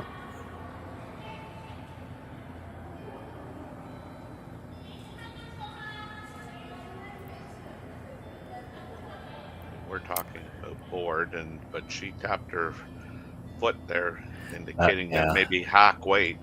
That might be hack, yeah. So not even necessarily going to kill either of these Yellowstones, but more worried about where she can leave her shooter. She's got to break that angle on the yellows and try to get them out from behind cover.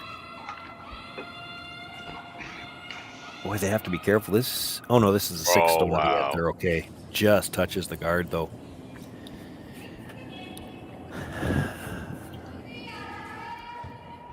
Those are just the worst feeling. You've touched the guard, but not enough to get it out of the way, and still missed the rocks in the house.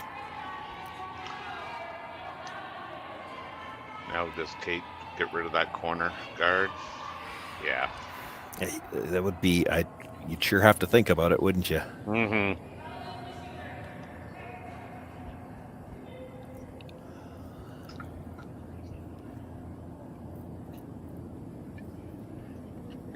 She asked about the option to come right around everything, but I don't think she got the answer. Yeah. we could do this, but I don't think any of the 4 of them was sold on that idea, because it didn't take them long to go back to peel the corner. Yeah. Oh, this is a bonus. She might get a biter out of this. It's early in the end, and that doesn't seem like a big thing, but that biter at the top 12 could be the rock that takes away a blank opportunity this end. And that can influence the calls. Like, Yoshimura still has to deal with these 2 yellows at the top of the 8 foot that are staggered. And that's why she's playing this. But if she knows she's going to get forced anyway, she might have to play a little bit more aggressively this end and try to get her 2. Yeah, I would think, and I think Kate would have preferred that thing roll right out of there, to be honest. Hey, well, maybe. I don't think she'll mind having it as a biter in the 12.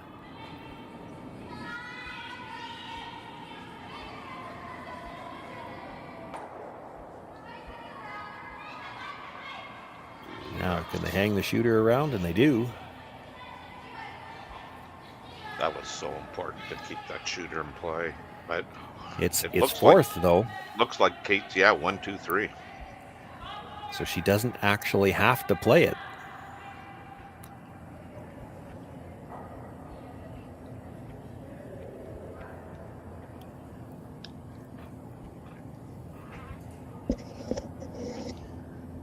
I like this call. She's going to put some pressure on here. Yoshimura would like to play offense, and she's going to have to clean up some yellows. So keep her busy hitting.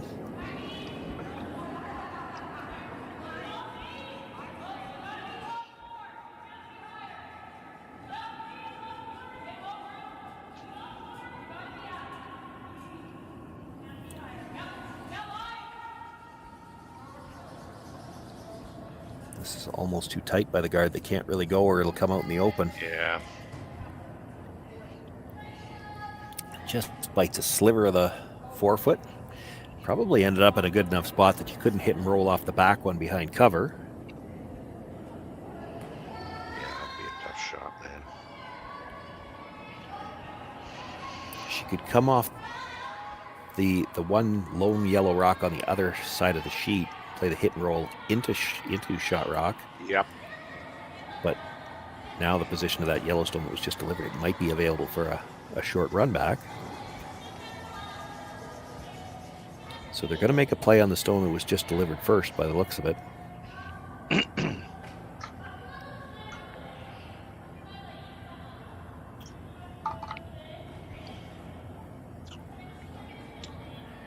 Two things to consider with this shot. We can make it to get it through, but where do we want to leave the shooter? That's probably the more important part than where the yellow goes. You could roll dead in front of the yellow shot rock, or you could roll past that in behind the one that's just biting the 12-foot.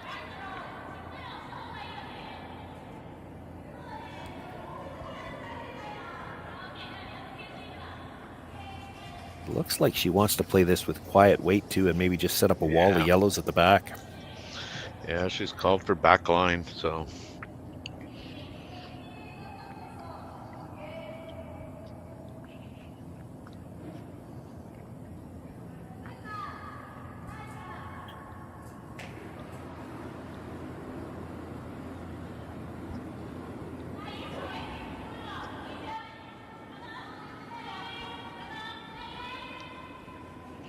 This is going to be tight to the guard.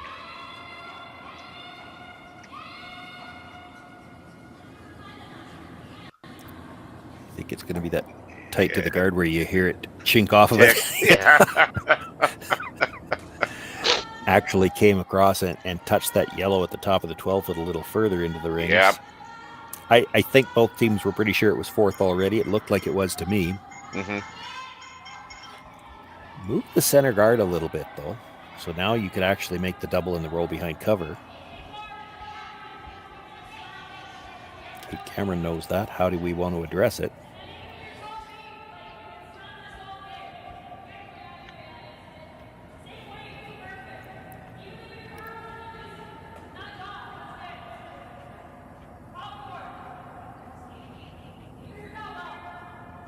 If you're Kate, you're probably thinking, there's a lot of rocks in play here, and I'm going to add to it. Yeah. Yeah, she's in a tough spot. She can't, right now there's the double in the roll behind covers there. She can't guard it because they can play the double off the one on the other side, roll into the, and now your guard will mean that you can't make a play on the redstone.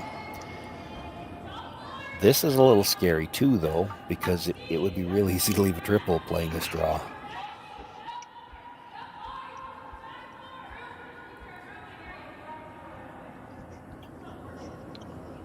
This has got all the weight that it needs. That's, right to the tee line.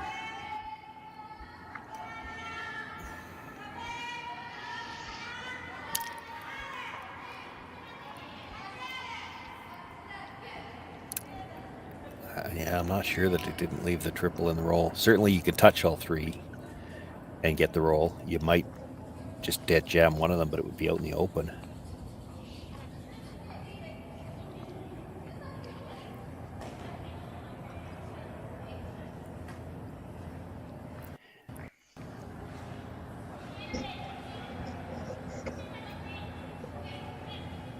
You saw the gesture. She's going to have to hit this Yeah. just off the nose. And she's going to have to hit it with a little bit of weight because she's hitting fairly close to the nose. If she wants to get the roll behind cover, she'll just catch a thin sliver of the stone that was just delivered, and it could come across and get the third one going across the top. And you'd like to roll your shooter behind cover. Yeah, we've gone from, we'd like to get to this end to, like, we need to score 1. Oh, if she makes the triple and rolls behind, 2 is still in play and 3's not out of the question.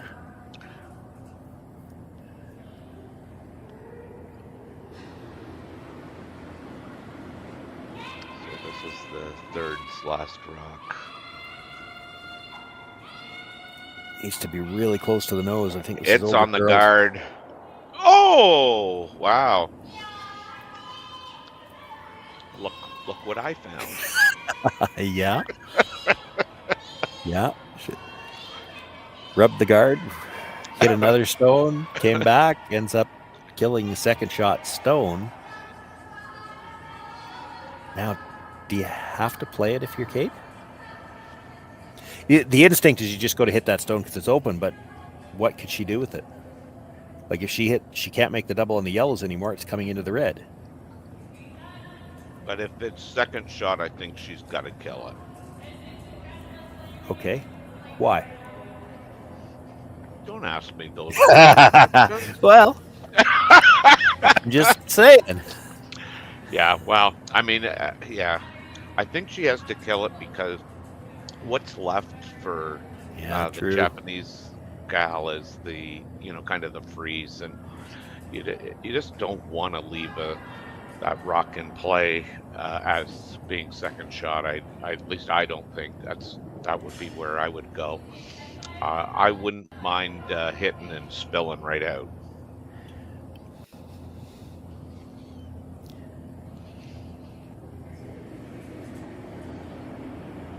Yeah, it's hard to see a good angle in there for Yoshimura now to get it.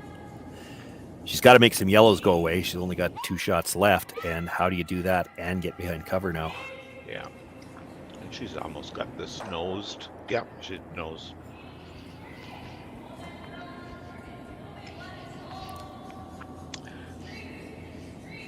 I'd like to be making lemonade right now, so I'd be good.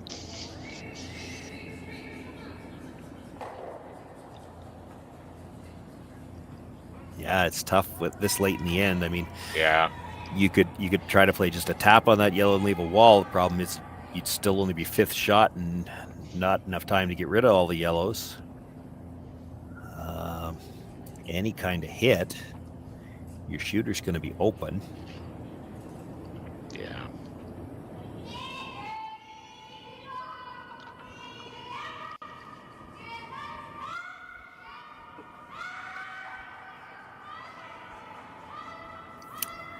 Not really seeing much else. Is she? Neither do I. Well, and she's standing where she's looking at the double. The double doesn't help you because you're still sitting 3rd, and there's no double available in the other 2. But I don't mind that double. Yeah, I was just going to say, if you make that double, I think you tick the yellow that's on the right-hand side of our screen. Maybe, yeah. The back end of it, yeah. Yeah, but again, that yellow that's half in the 12-foot up top on the right-hand side outcounts the one on the back, so I don't think you're looking at 2 anymore, really. So I think she's playing the double to the stone on the other side of the 4-foot. I do too, yeah. Now, you might almost make the triple at this, although that yellow, the first one is going to hit the yellow at the side of the 8-foot, although it might drive it straight into that red catcher at the side anyway.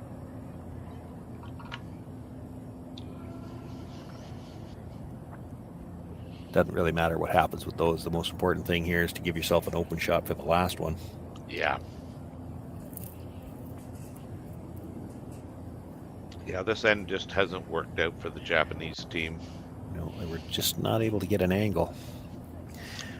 Kate Cameron kept putting the pressure on. She never really got a chance to use the corners either. She had to try to address the rocks in the middle and just never was able to do that. couple of red rubs on guards that you wouldn't have expected with the weight they were throwing.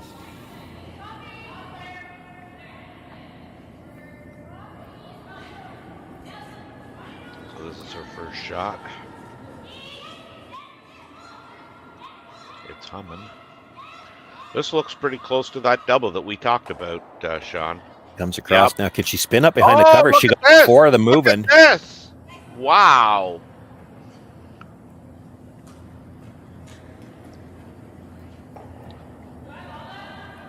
That was a bonus. I knew that the triple might be there. Now, it did come into the rock in the side, and they lost the one biter. But she actually gets all 4 of them moving here. Take one more look at it. Hits the first one, rattles it between those 2 yellows. It did catch the red off the side. Actually rattled between those 2 yellows solid enough. That's the stone that stayed in the back of the 12-foot for shot rock.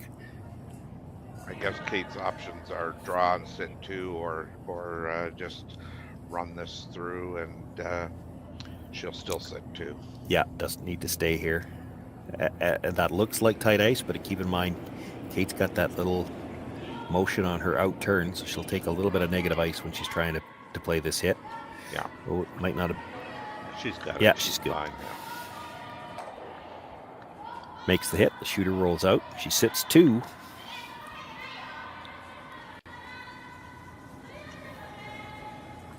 But Yoshimura has a lot of room to score her single point here, and it didn't look like she was going to until she made that fantastic shot on her first. That's right.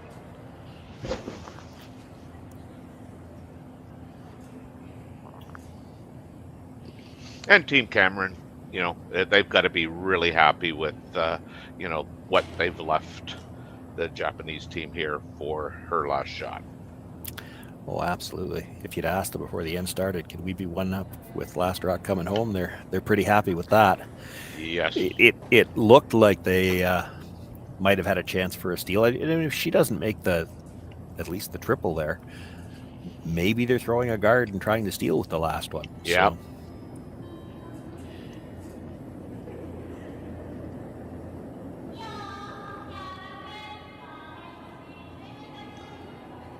Throwing the out turn draw here. Sweepers haven't jumped on this, but they've been keeping it clean. Looks good. And we got a 6-5 game. Yoshimura with the single point. She's down by 1. Kate Cameron will have last rock coming home.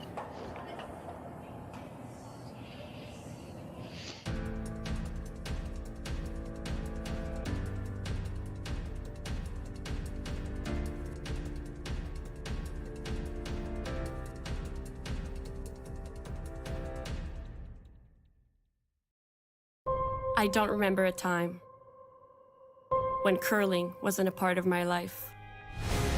When I wasn't putting in the sweat and hard work to be the best that I can be. Clocking in the time, the effort to practice day in, day out. Curling is more than just a game. It's a family, a community. And when it's time to play, I know I'll be ready. Hardline, supporting hundreds of our next generation athletes. Calling all curlers, novice to pro. Asham Curling Supply's patented rotator disc system lets you customize your slider right in the store. Velcro attachments make it easy to find the sliding platform that's right for you. Shop Asham Curling Supplies, 700 McPhillips, online at asham.com.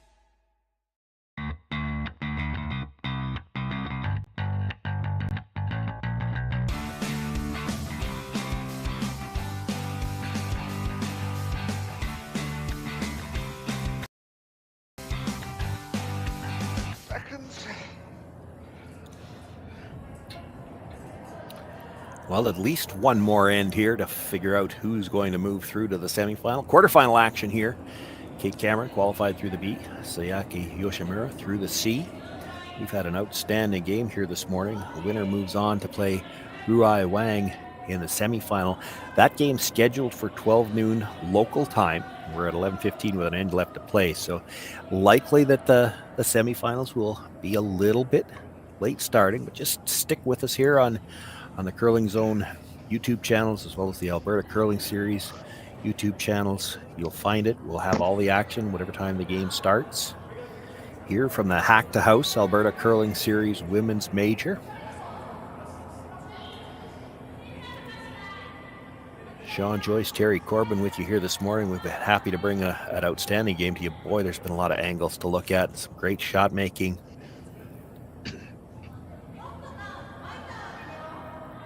Got an interesting final end setup. The long center guard first was an intentional call. The Yellowstone stopping short of the rings was a bit of an oops. Yeah, that was a yikes, yeah.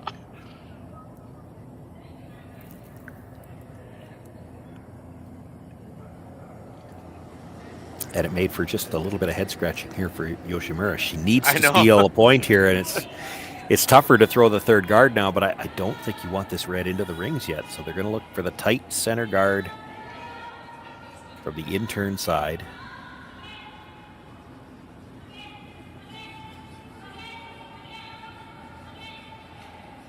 It's a little bit... yeah, that's pretty good. Short. Well, they had to be calling a guard there. You come in, she could peel it. Kate Cameron can peel her own guard, but it's not an easy shot right now just because of the way they're sitting. So they're going to look to come around again.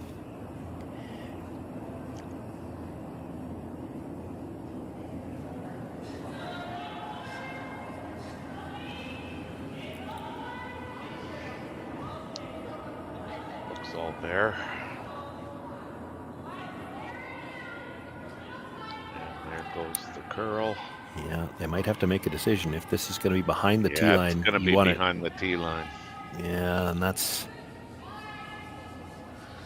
just about the worst place you could leave it. If you think it's going to be behind the tee line, you'd be better off to sweep it to the back 8. Yeah. 4 rocks down. Yoshimura has 3 center guards and a rock right behind the button. She couldn't have asked for more to work with here. That's right. That's right. Even this would be greedy if you were asking for it. Yeah. Yeah, I think so. Yeah. Three guards and a rock right behind the button. And I like her call here coming this way. You might be tempted to come the other way, but the angle that you could set up if you're just not quite behind is much better this way. Yeah, I know what you mean, Terry. It kind of looks like the more natural just because of the yellows peeking out a little bit that way, but the way this ice has run all week, or for 2 weeks really, because the men were here last weekend, it doesn't matter. You can get there from either turn. And that's right. On this turn, here is a good example of it. She's a little bit short and she's still dead buried. That's a pretty good rock. Yeah.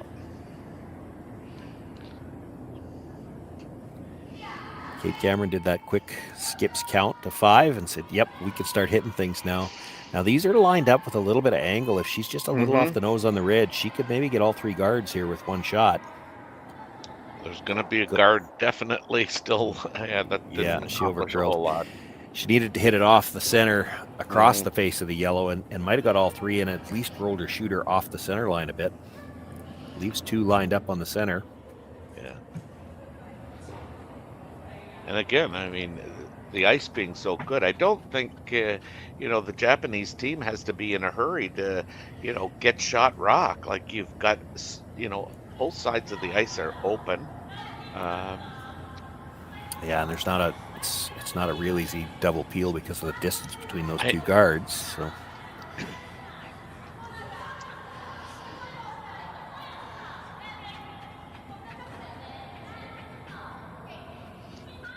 I think there's sometimes a tendency to try and, make a good situation better.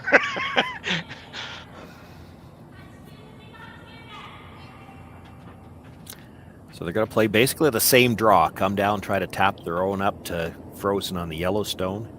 And this is one where if you're a little light and just freeze the red and line them both up to the yellow, that's a good result too. I don't think you ever want to be heavy. You don't want to splash these so that there's an escape route for the redstone. You want to leave it frozen on top of the yellow. Exactly. or short of it. You don't want to move that yellow. Yeah, this looks like they're going to be moving the. This looks heavy. Right now, it doesn't look like they're going to be moving anything. Maybe the hack. Gets the tap, but so thin. That's just too much weight.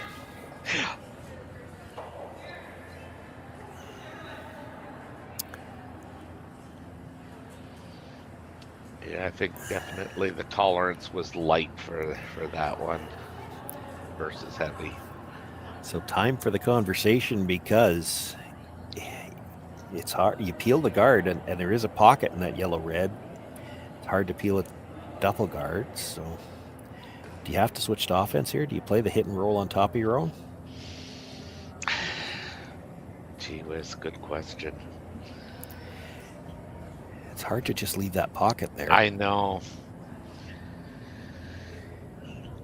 The long guard does belong to Kate Cameron, so if she's running it, Yes. onto something, it's her own stone. So she could try the straight back double peel. That's tough because of distance. She could run it towards the stone on the corner of the 8-foot, and if you stick it out there, I'd be inclined to play the run back myself, but. Yeah.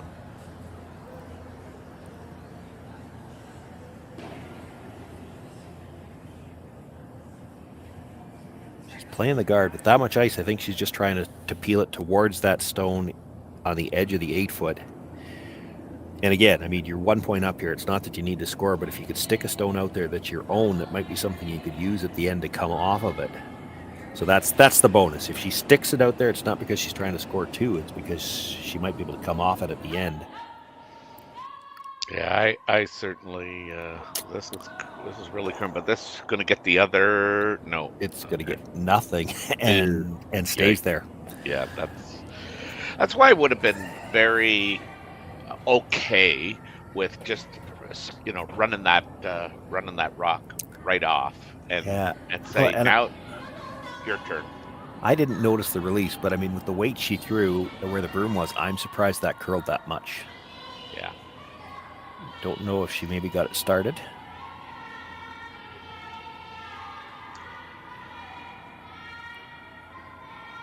I think sometimes on those interns like that, like you can point them, you get just a little bit full, and then you point it, and they do take off a bit more than they would if you kind of had a really good release. I thought you might see Yoshimura look to come around from the other side. She's going to stick to the same shot they've been playing. She can get directly to the shot rock this way. She could get into the pocket playing it the other way. And, in the back of your mind, Yoshimura needs 1 here to get to an extra end. But the way things are setting up right now on the 4-foot,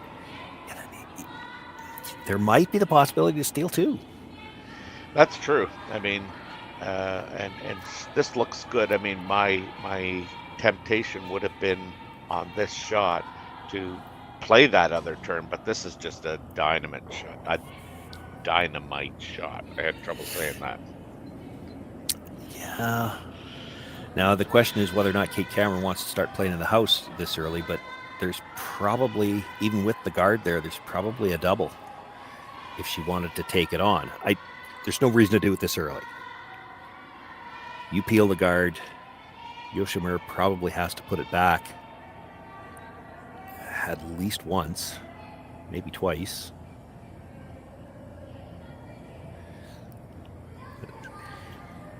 I don't think she would have many other options, really. Yeah, well, short of coming in and playing that same tap onto the freeze, but and I don't think you do that this early. This is fun. This is another. It's that fun that I was talking about, where you watch the cat and mouse and watch the teams having to decide when they're going to make their move into the rings. Now you saw her tap the pocket. It's not that she's thinking of freezing. It's that's what she needs to guard, because that pocket allows Kate Cameron to make it double. That's right.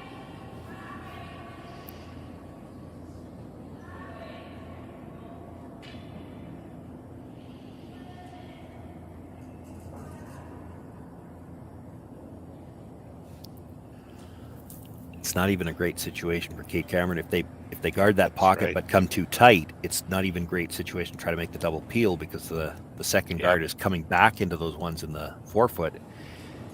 And if you lose that one off the back of the forefoot and leave them top forefoot with 2 or 3 rocks, she can guard. Mm-hmm. So it might not be a situation where you can even afford to play the double peel. I think this is pretty good.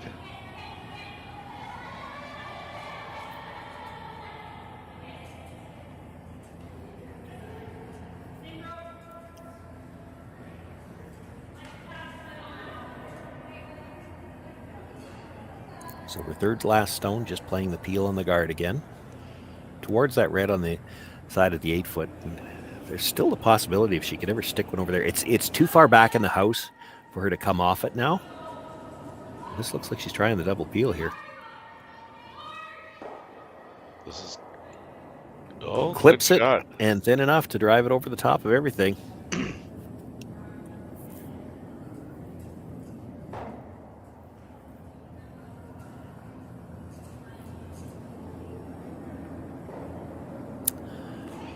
Okay, now what do you do if you're Yoshimura?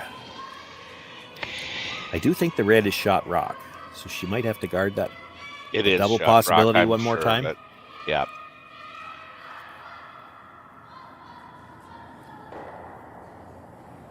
Okay, so if you can guard the double, I think she's right. I mean, she's got to guard that pocket. yeah, Again. and then presumably Kate Cameron has to peel it out. She because does. She can't get to shot rock. Do you do that again with your last one? I'm gonna wait to see what happens, but I'm gonna say almost. Well, let me put it this way to you: if this was Yoshimura's last rock, are you still just guarding the pocket? I think if you guard the pocket, you're stealing, right? But you're would only guard stealing the one. pocket.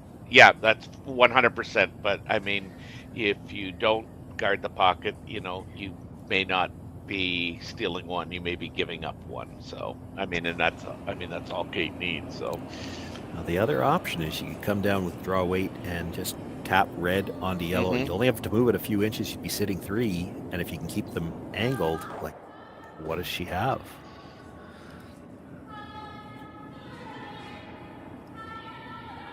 we're about to find out. Well, yeah, I think Kate's got to peel this guard, and then we'll see what Yoshimura wants to do with her last one. Yeah, because this is gonna guard that.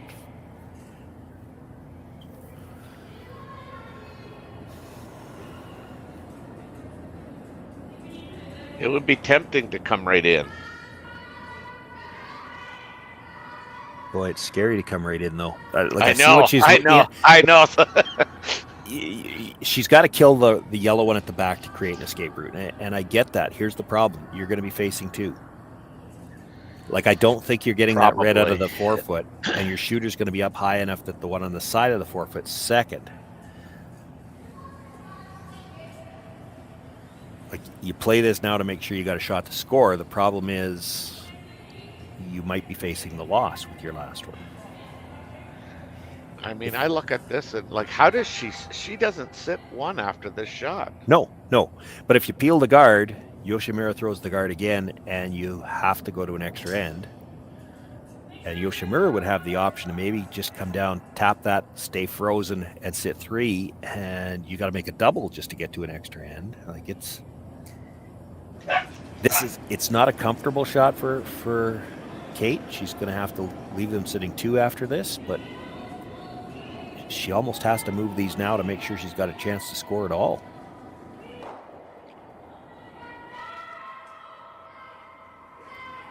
This is so well thrown. It's not funny.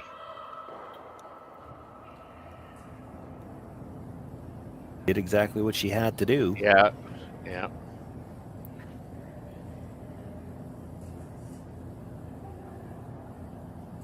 I still feel like we're headed to an extra. Yoshimura likely has to guard that. And then Kate Cameron might have to make a choice. Like, she could play a run. If she can hit the yellow anywhere, it's going on to the reds behind it. or she could just pick the one out of the side of the forefoot and play the extra end. Well, if they throw the so-called guard even in the house, I think Kate probably is throwing that intern, is she not? Probably. Like, the only way she's got anything to run back, and that's why they're looking so carefully at where they want to position this guard. If they can overlap the two reds, the one that's already there and the one they're about to throw, she won't have anything to run in. There might be, now looking again at that red out on the edge of the 8-foot. Yeah. Could you make the triple off that? Keep in mind where it is when you make contact. You're in front, come straight sideways, and you know Kate Cameron can throw it hard enough to make that shot. You come into the one at the side of the button. Actually, I don't even think you need to clip the third one. If you stay right there, I think your shooter is shot rock. But if you ever hit it too thick and you don't get over there, or too thin and go under it, hard to get under it, I think, when they're that close together. But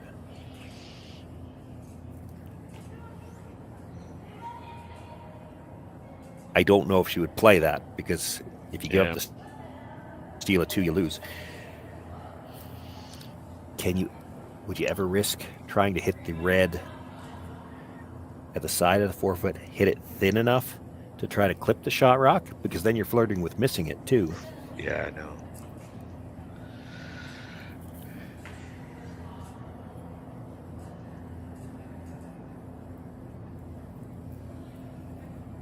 I think she just wants to make sure she guards this. And the overlap. I think she's afraid, and probably with good reason, that if you leave one of those reds available to run back, that Kate Cameron might play it. That's right. I think she just wants to get underneath it. Yes. So just needs a little overlap, just so that neither red can be run back. That's right. This is to the at least to the rings, because I got 14-3. Yeah, too much weight and still a lot of line.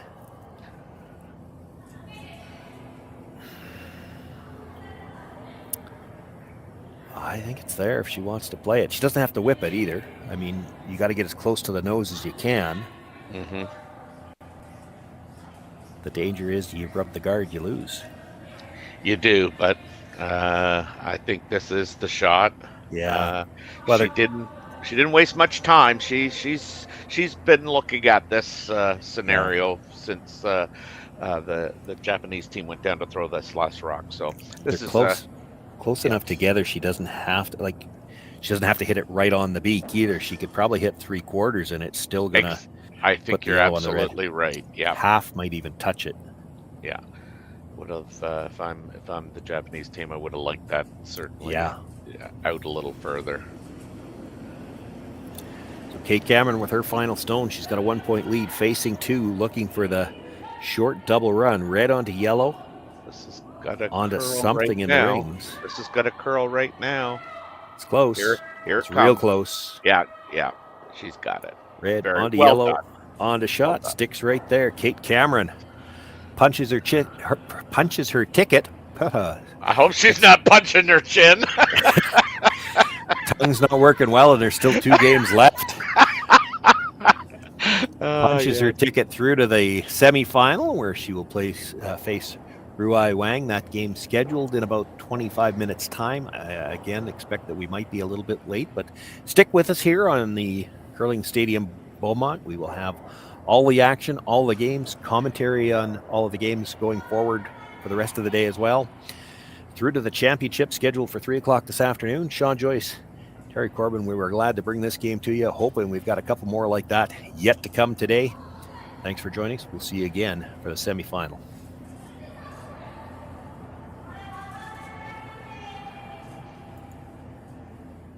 I don't remember a time when curling wasn't a part of my life. When I wasn't putting in the sweat and hard work to be the best that I can be. Clocking in the time, the effort to practice day in, day out.